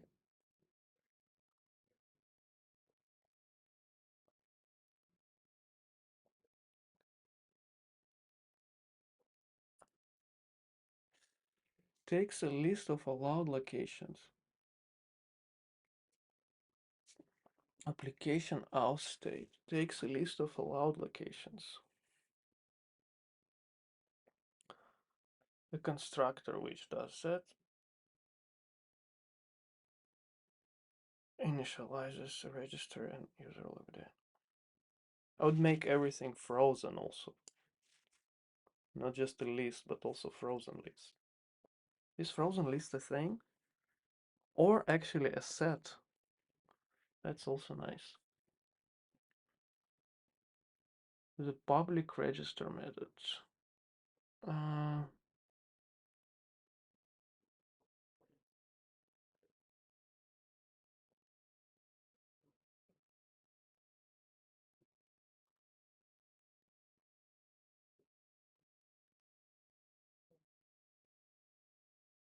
that the user doesn't have too many failed attempts with an incorrect password. The user should be considered blocked after 3 attempts with incorrect password. This is funny because this is how you log out the whole company, right? You just log in with all the emails. Happened to us once, where someone just signed in with Hunter2 with every possible email and everyone got locked out.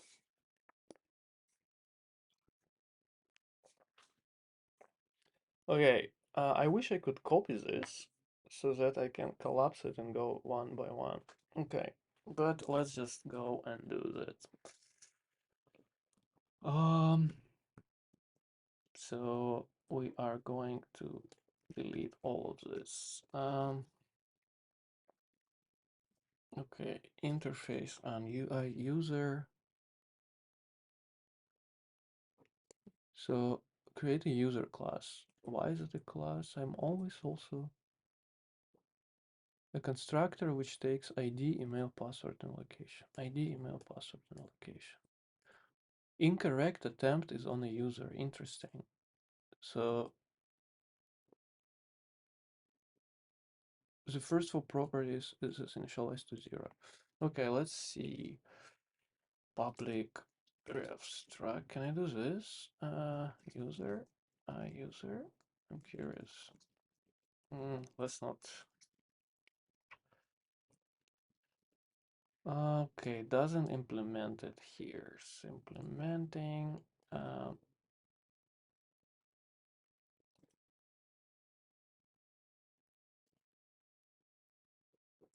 so let's say this is. We want a constructor which takes 4. Okay, well, let's make a constructor. ID, well, int32 ID, string, email, ID, email, string, password. Shouldn't store passwords in memory as well. String location. Okay. So, of course, one option is to have this new feature where you take, well, you can make it a record, right? And you just have ID, email stuff here, or you assign it from here as if it's a class, but I don't really understand 100% how the bindings work. Like if you do something like public class point and then you say int x, int y, right? Or, and you do this or something. Like this gets bound to this, so I don't really understand it 100%, so I just write all the constructors.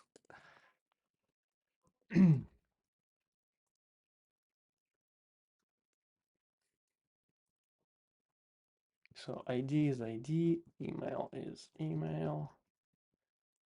Password is password. Location is location.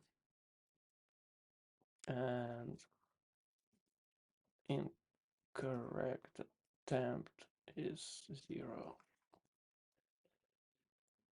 Okay, so that's done, I guess.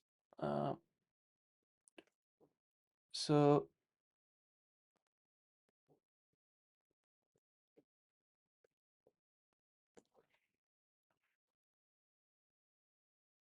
a constructor declared in class with parameter list must have this constructor initializer. No, there is not a parameter list. Okay, now it's all working. Everything is public. I don't know why everything has a get set, but fine. The class should have create. So everything is basically managed in here. Public shield class application auth state. Okay, sure. The class should have a constructor. Takes the list of allowed locations.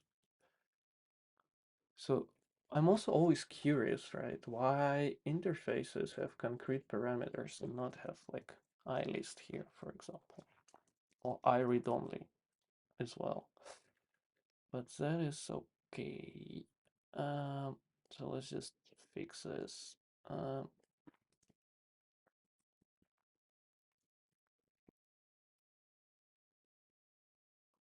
iUser is less accessible. Public. Public.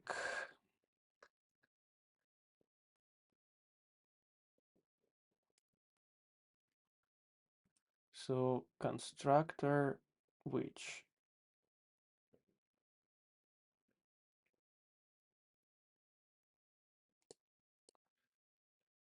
okay, so public application state,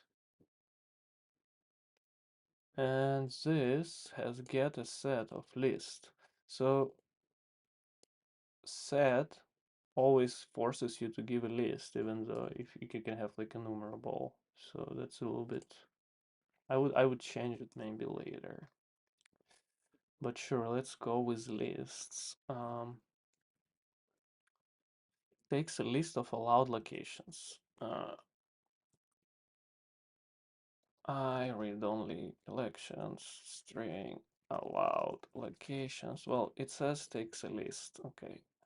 My thinking is always take interfaces, return concrete types. So then you give as strong of a promise on what you return, right? And you are as flexible as possible on what you take.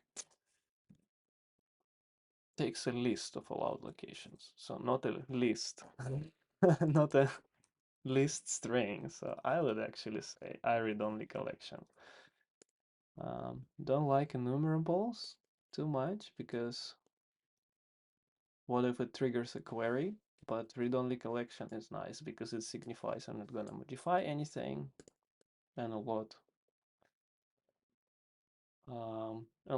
of classes implemented. Okay, so we would say allowed locations is this to list. Can we go to immutable list? I don't know if we can later. I would actually go to this. But uh, then the problem is that this should be I read-only collection, right? But whatever. Let's make it a list of string like it was. And we don't need this anymore.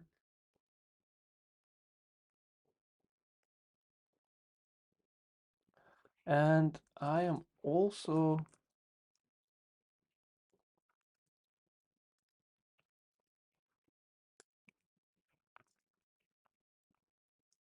I'm not sure about storing interfaces. Doesn't it kill performance? But maybe in this case it doesn't really matter.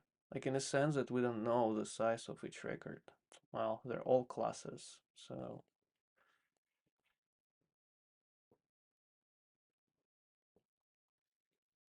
I'm always like sometimes you see people JSON parse instances of interface, so that always rubs me the wrong way. Okay, register takes a user and returns a string. It verifies that the user is this. This is the strings we should return. So wish I could copy this.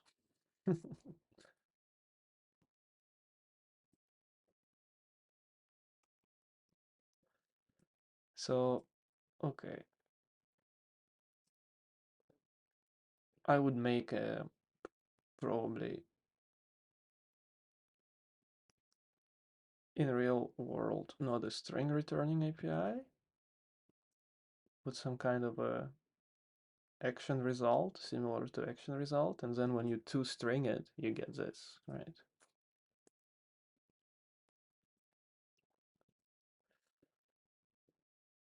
Takes a parameter, it verifies that the user is not yet registered. If the user is not yet registered, add it to the registered users. Returns a message. If the user is already okay, so the only thing we need to do is to say registered users, add user. All right. What does user have? Does they have ID? They do have ID.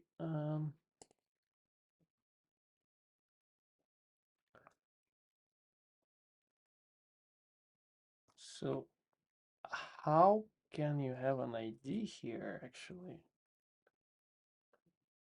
What is considered registered? Your email or your ID?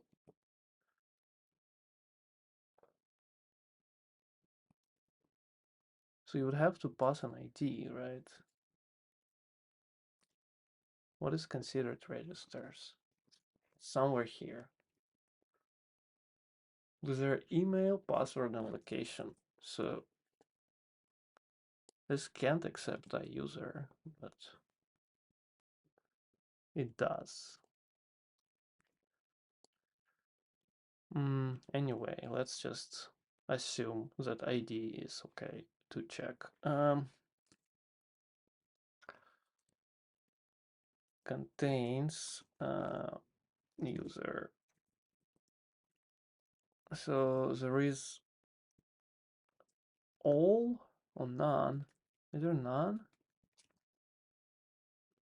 Contains value. So any. Okay, any. Yeah, any. Already registered is something like any where user ID is UID or user email is email. Let's just do this. And then if already registered, we return all messages.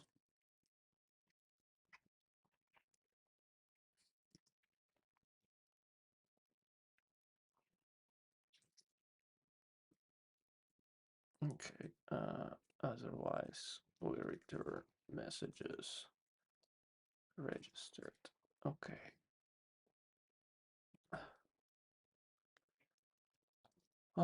Public static class messages.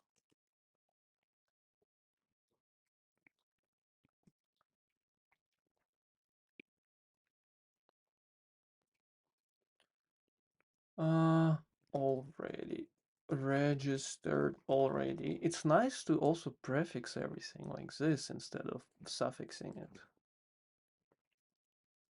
So all the messages that are about registered start with this. And you get a string email and it returns you is already registered, but with exclamation point. And then you have the it said registered successfully.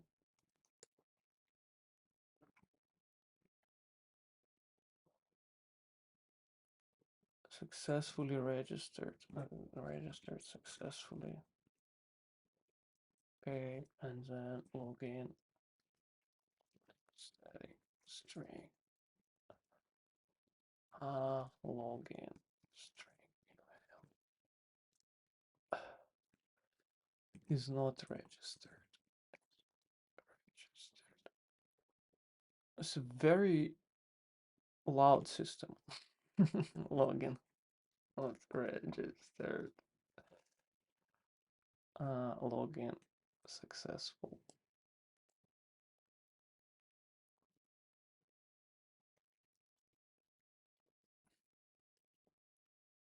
User logged in successfully. Logged in successfully. Already logged in from another location. Login. Already logged in. Already logged in. Already logged in. Is already logged in.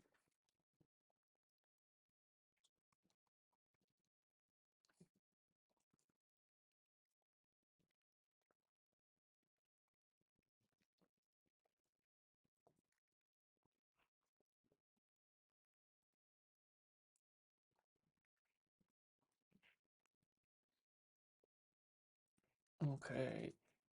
Okay.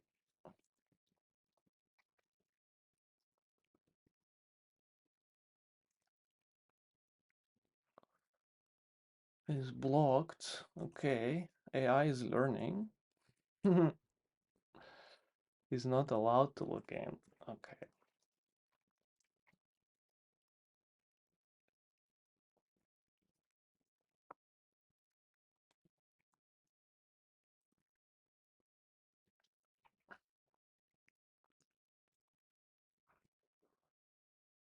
From this location.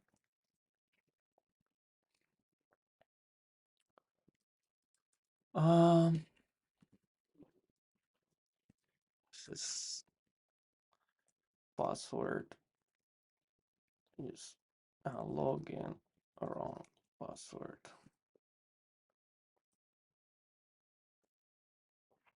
User is wrong password. Password is incorrect. Logouts public static string logout.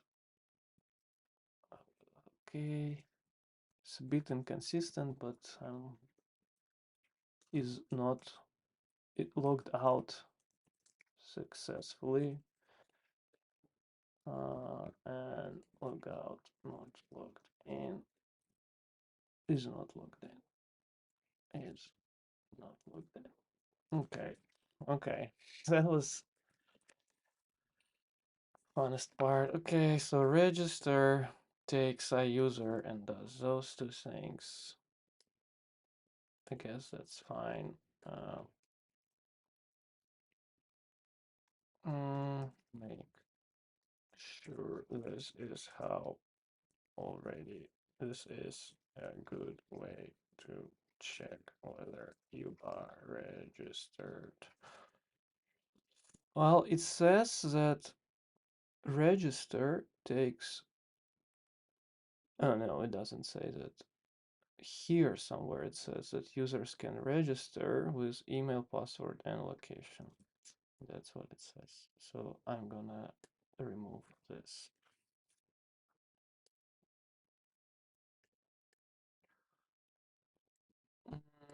Login takes a user provided email is registered. So we're just gonna go if okay, so this is where we start making stuff like private boolean email registered string email, and that does this, right? So email registered user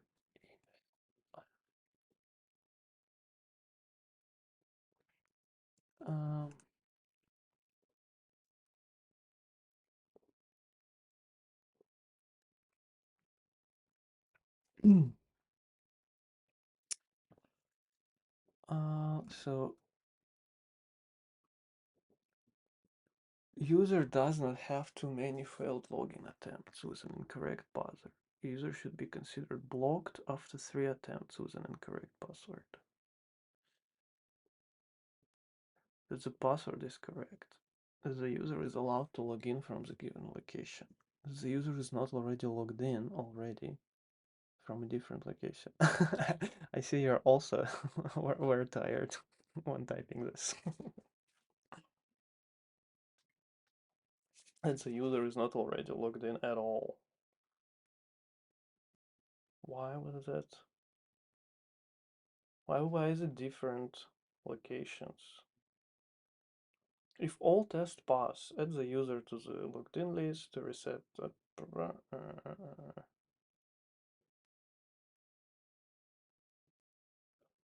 also interesting that pass incorrect attempt only for wrong password. Okay, so I would say that we just need to check. I want to make a list of predicates and just run them all.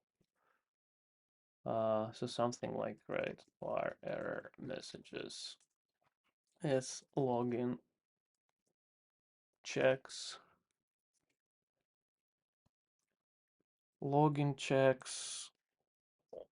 and private. I guess it's a list of function from iUser to string login checks. And a function from application auth user.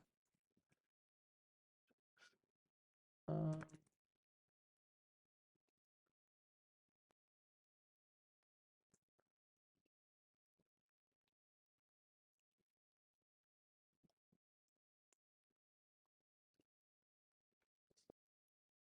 and I guess this is a function like this.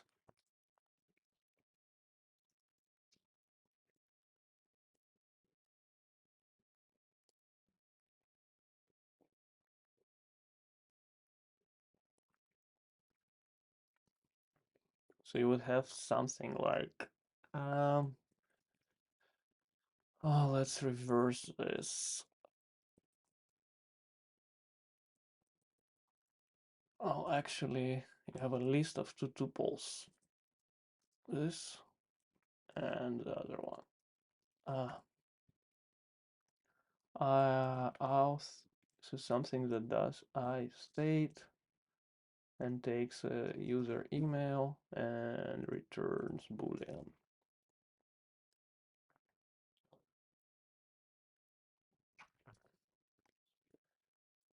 So we would start with a tuple messages, login,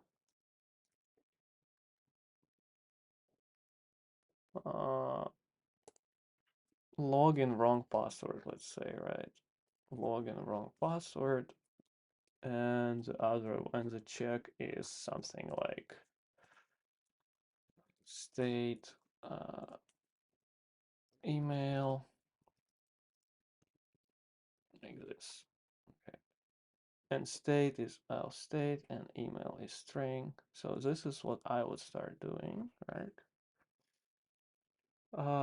When state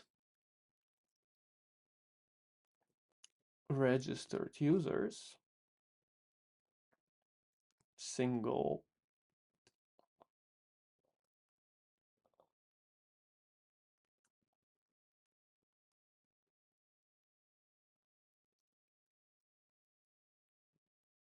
So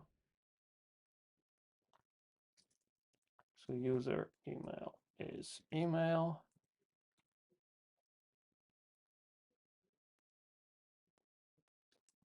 Of course you take iUser, not an email, right? Login takes iUser.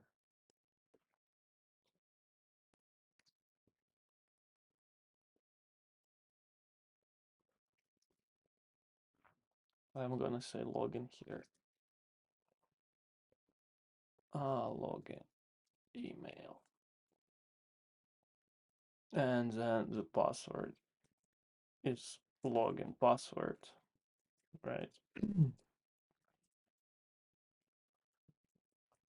So we return that.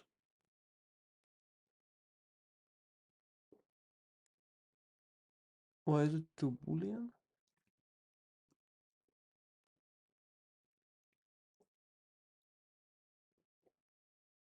Password is a string and login password. Was it abstract? Why do I need to convert it to Boolean?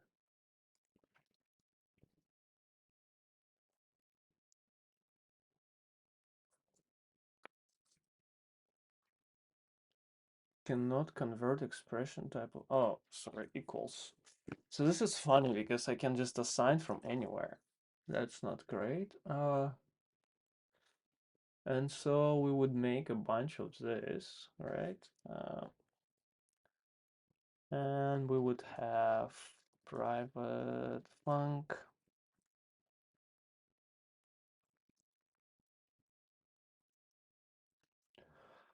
string validate login validation for I user login, and we would say for each of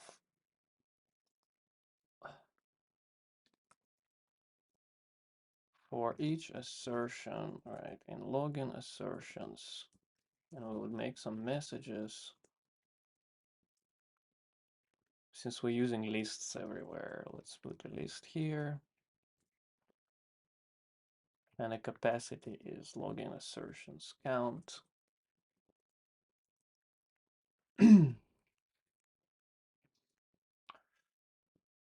uh,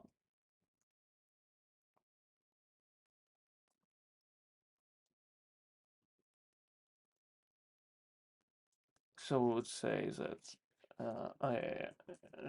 message check valid, right? If if not valid on login messages add message based on login email, and then we return messages. Something like this, I think, makes sense. This could be rewritten as link, but I guess time is kind of running out, so we'll keep that. And it can also be generalized, I imagine, for other stuff. So login validation of user. If error messages non-empty, return error messages first. So since we said we only return the first error message, right? And we say that order matters. Do not order of checks matters. According if all tests pass,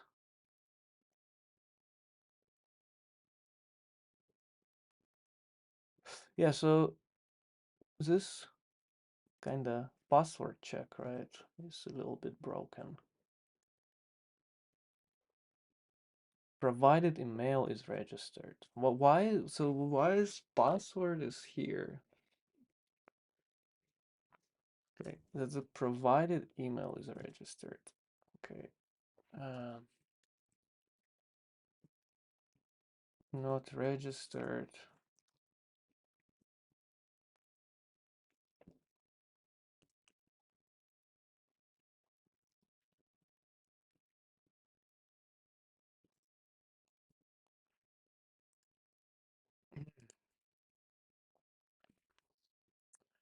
The provided email. Okay, so state registered. So state. Let's make this internal.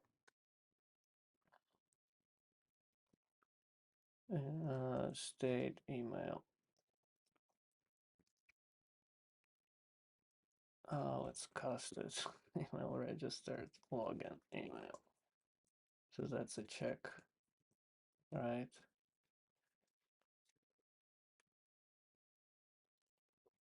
And we cast this like this.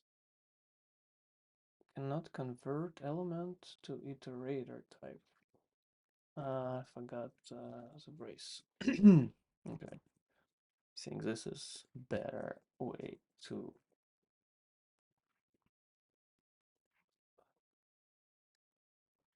format this.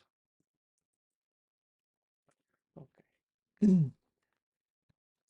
Okay. Does not have too many failed login attempts. Okay. That wasn't messages. Login.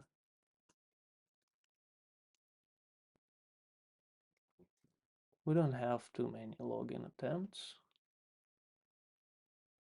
Is blocked. Login blocked. Block doesn't have to after 3 attempts. After 3 attempts. Okay, we're gonna make it a const, but I would make it a const, but again, not now. So state. So user just gives us how many times he was logged in. Login blocked, so it's when login incorrect attempt after 3. So it starts at 0, and then we say 1. Okay. Is it more than 3 or less than 3?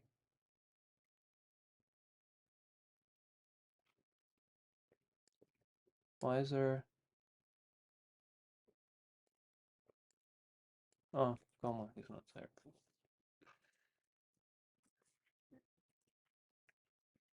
23 times, you would have 3. So first time you try, you have 0, then you get 1. Yeah.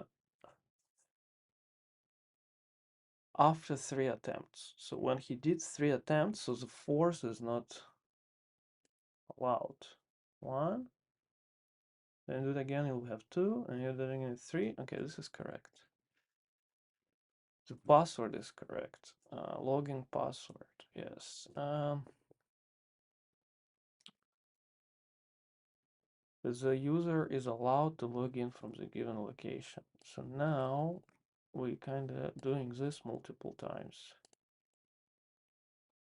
So that would make sense to split stuff, but for now, let's just not do that. Wrong location, login, not allowed from location. Why would, so you're allowed to log in from a location?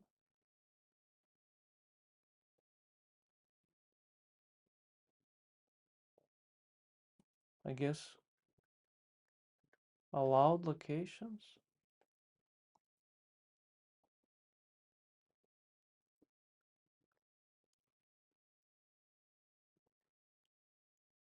Is allowed to log in from the given location.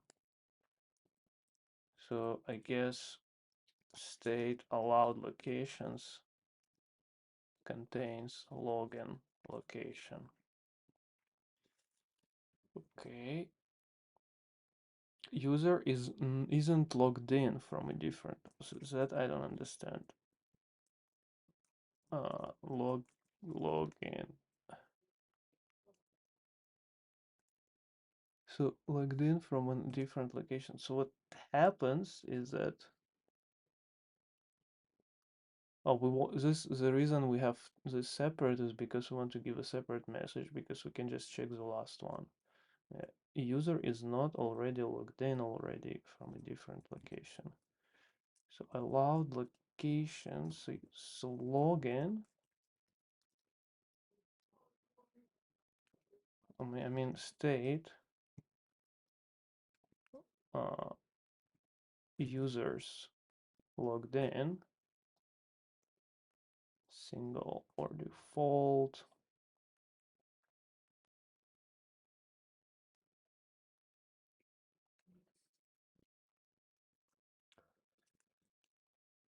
Single or default location equal login location. That would be false, right? When this is null. That's one. And then another one is when you logged in at all. Login already logged in.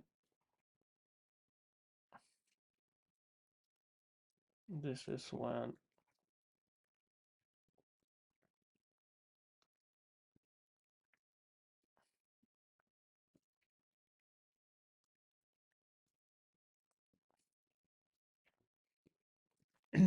okay, when you logged in at all, or you have one where you are logged in, and I think this is better, and from the same location. Okay.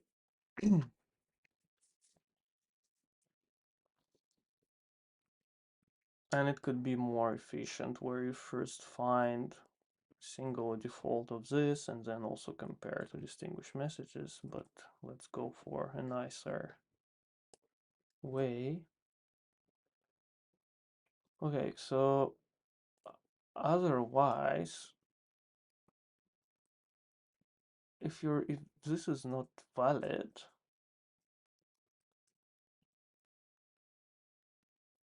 okay, yeah. So this is failed. I'm gonna say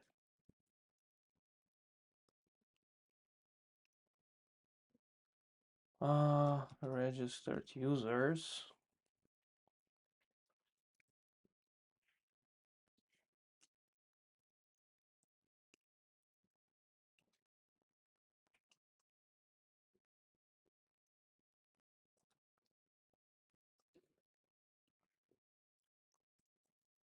gonna rename this to login.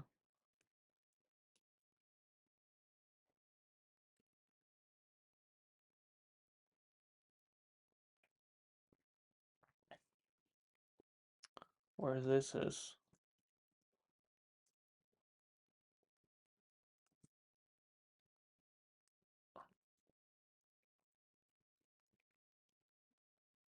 can we do this? Conditional access cannot be assigned.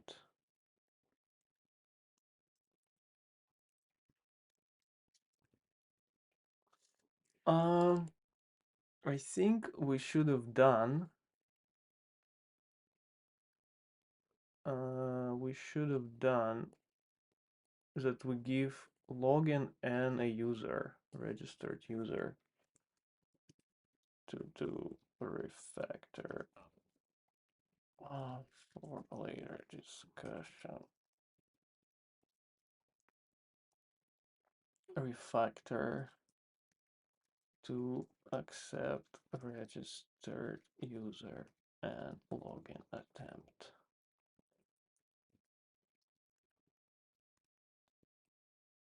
Attempt user. Because then we can do a lot of things. Okay, anyway. Oh.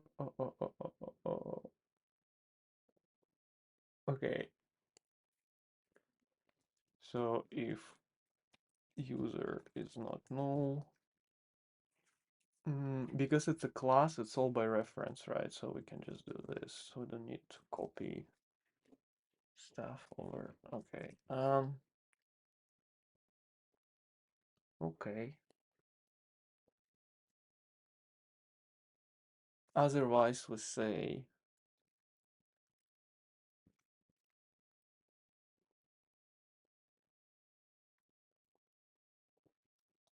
the same.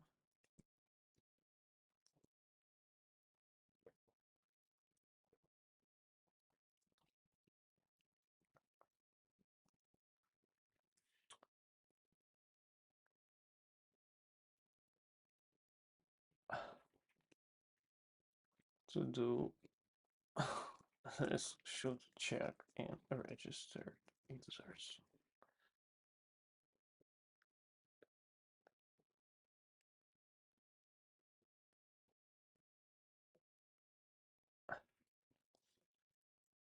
So this, if our login failed when error messages is non-empty,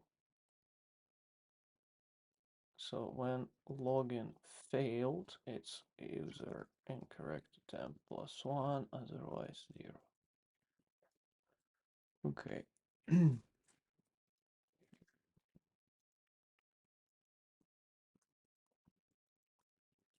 And then return if login failed.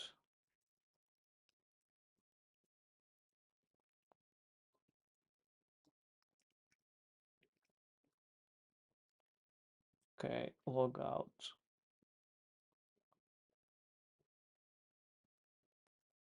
Oh, there's users logged in.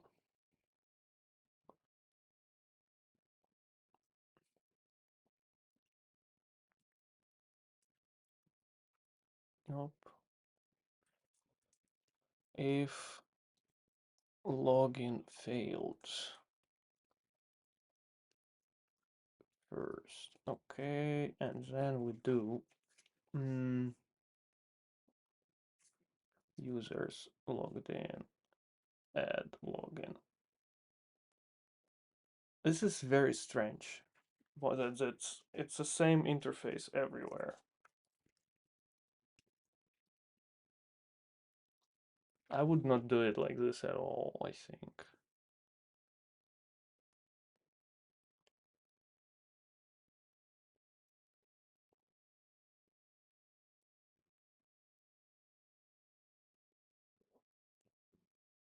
So you move.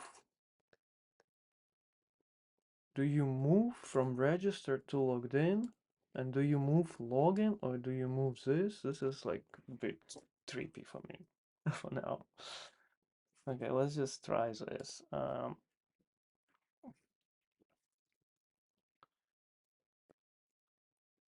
If tests pass, I'm not gonna refactor this because otherwise I won't have time for the last task. Okay, so if users logged in,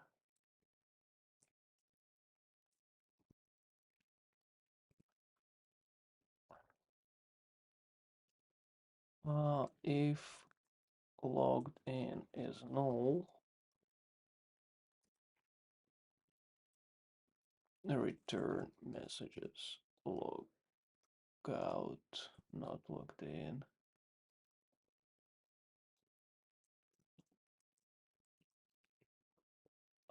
Then logged in, remove. No, how do you delete from a list? Drop index? I don't have drop index here there. I wrote an extension to drop by index. Users logged in, remove. Does it take a predicate? No. Move at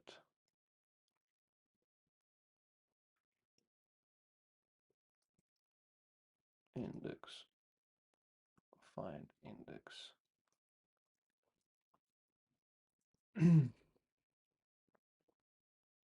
Because I don't have compare node at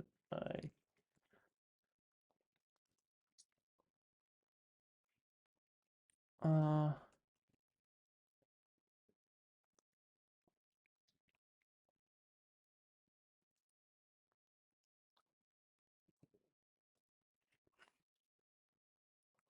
I guess should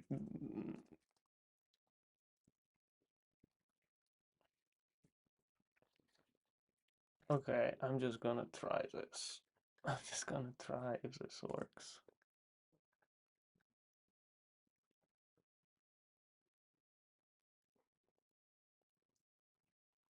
Okay, let's see if it compiles first of all.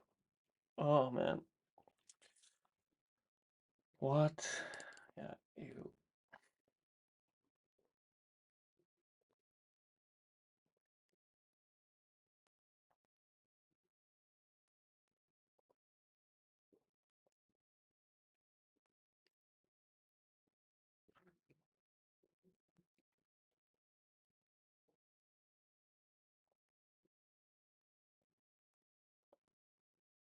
Oh, it did work. What happens? I don't understand.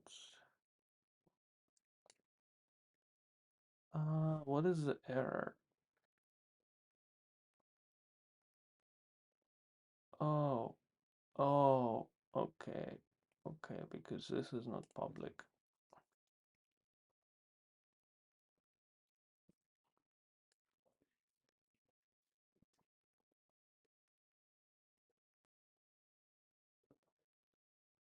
What is now? Oh, non-empty. I don't have non-empty in here. Error messages. Length count is more than 0.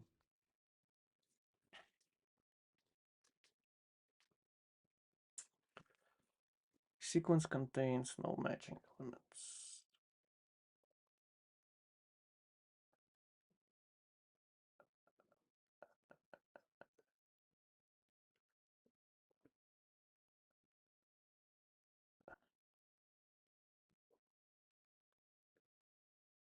Where do I use single?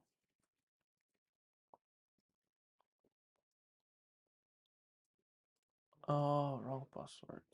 Um,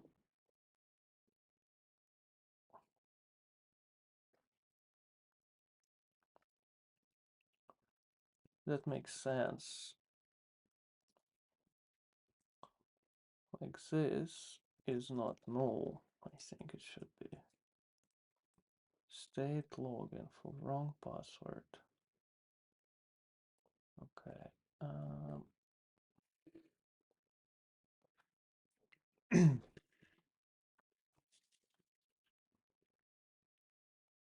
Okay, so I'm gonna just run all test cases. If that passes, I'll submit, and the rest we can talk through. Okay, it doesn't really work.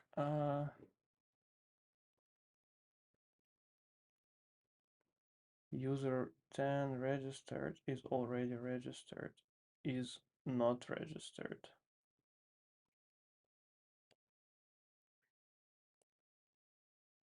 Oh, that makes sense, actually.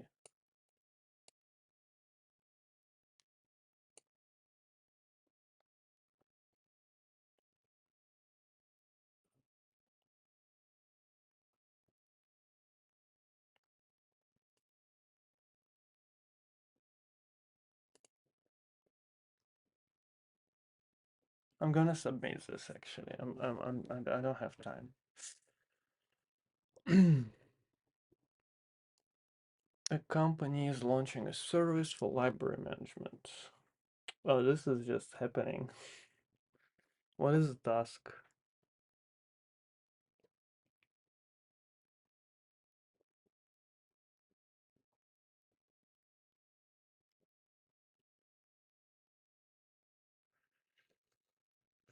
The company is launching a service as an API layer, and there is already infrastructure. Implement 2 controllers per the guidelines.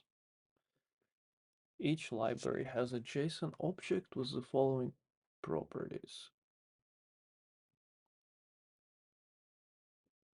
Unique ID of the library, name of the library, location. Here's the example of library model JSON object.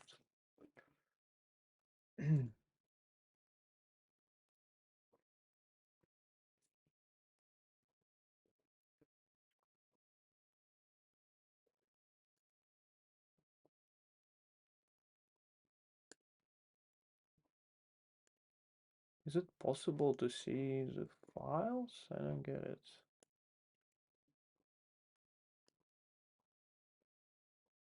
Oh, is it here? Yeah, okay. Couple of files.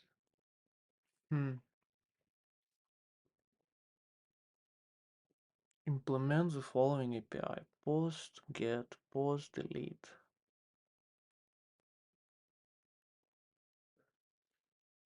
Okay, why is this? Oh, it's in a template, I guess, already. I'm not using it. Post request to API libraries ID books.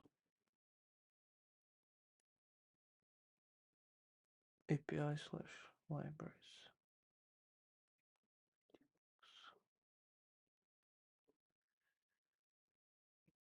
There are two controllers. Oh, I wish there was a way to have this and this together. Okay, let's just do start here. Get to API libraries, library ID.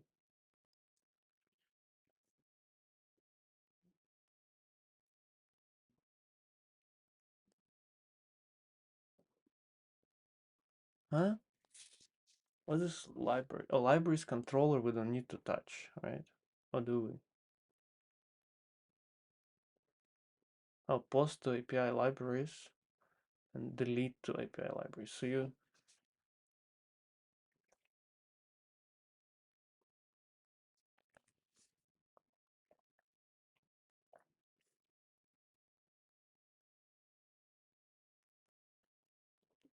and is it all in memory?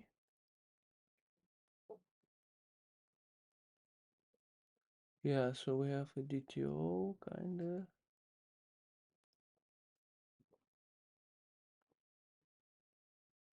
We have some services.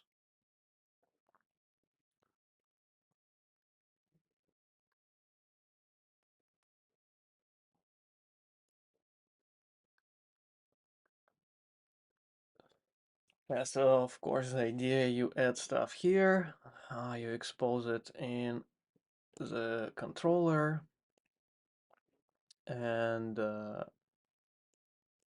don't know if what was the tests? Are there tests here? Run and debug. Can you run tests easily? How do I run tests? Is it possible? Run task. Test. Huh?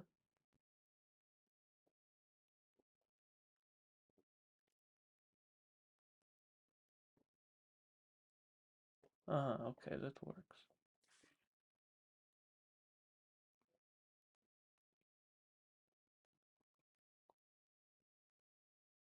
There is something about test file being read-only, so I guess.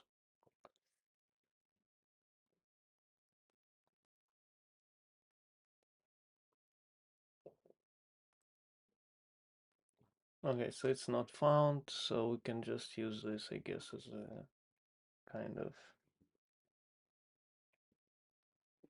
I forgot what we need to do.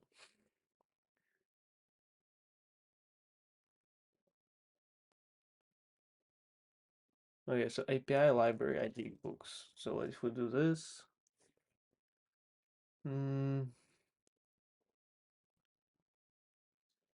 let's just let's just at least do one, right? Oh, I cannot copy. Okay, that's great. Uh, how does this work? So HTTP GET, you say, and it already has library ID.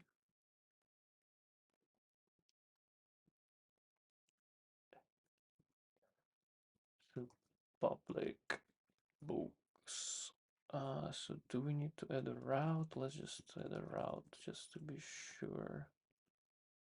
Route books slash books. And then you get, oh yeah, so well, you get from route, you get a integer, I guess. Let's just say int32. It's required, right? So maybe we can say, is there int?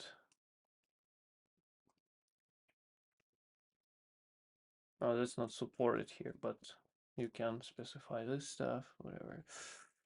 Library ID.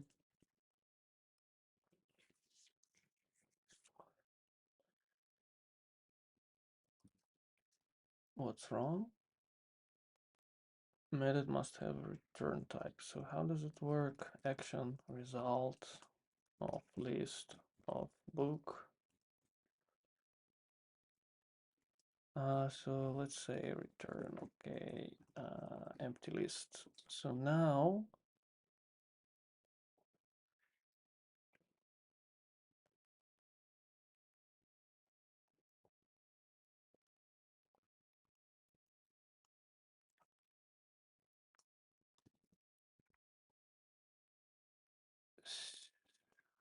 oh, because it's like all C sharp, okay.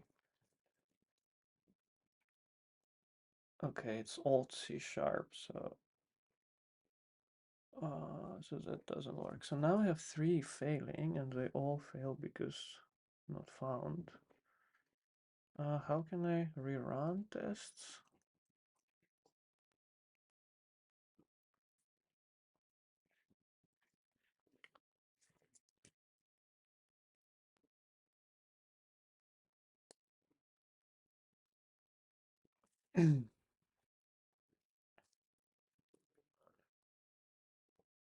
Just to see if this is now found. I'm not sure about the slash here, but I imagine it goes here.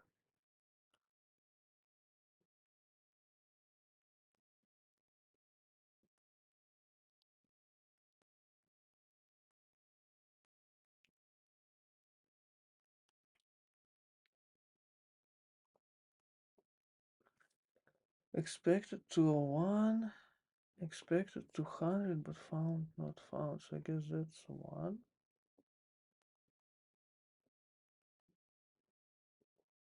What is a test? Delete library.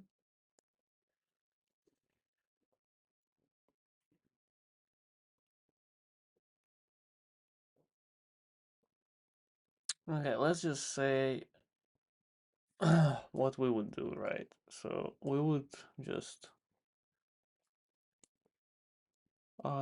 run something like uh, libraries service. What is get? What is this? Add delete. Okay, book service. We need to go to book service. Yes.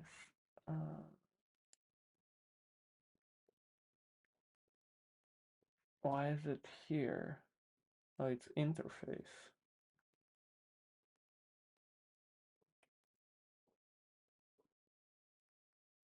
If IDs is not null and IDs. Oh, you just already have this connected. Okay. Get, and you give an empty array.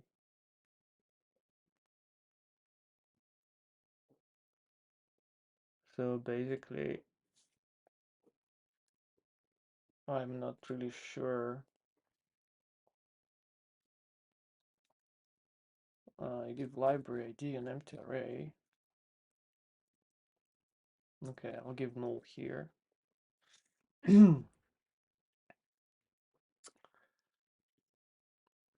I guess you need to do this because test? No. Uh,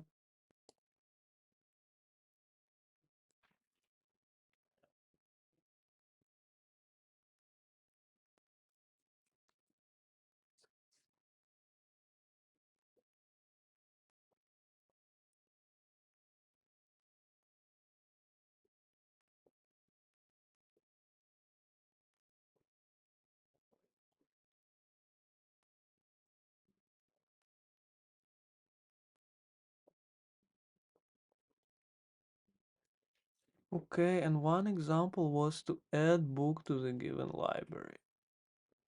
Mm,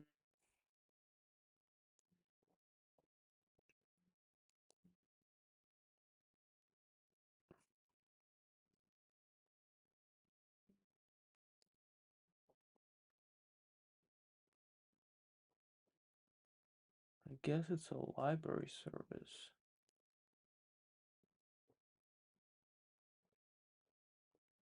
Where's library service? I saw it.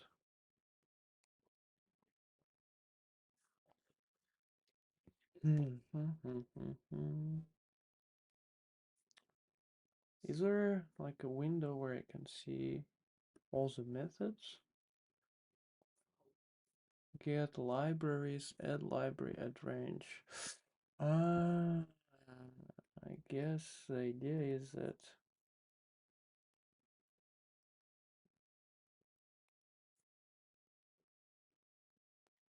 the idea is to combine all of this.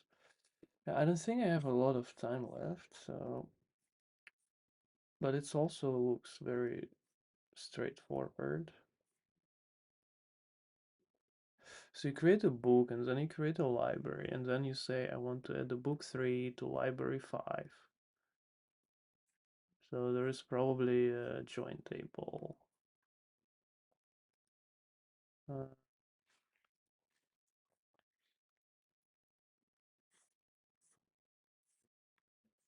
oh no, book is already in a library. Interesting.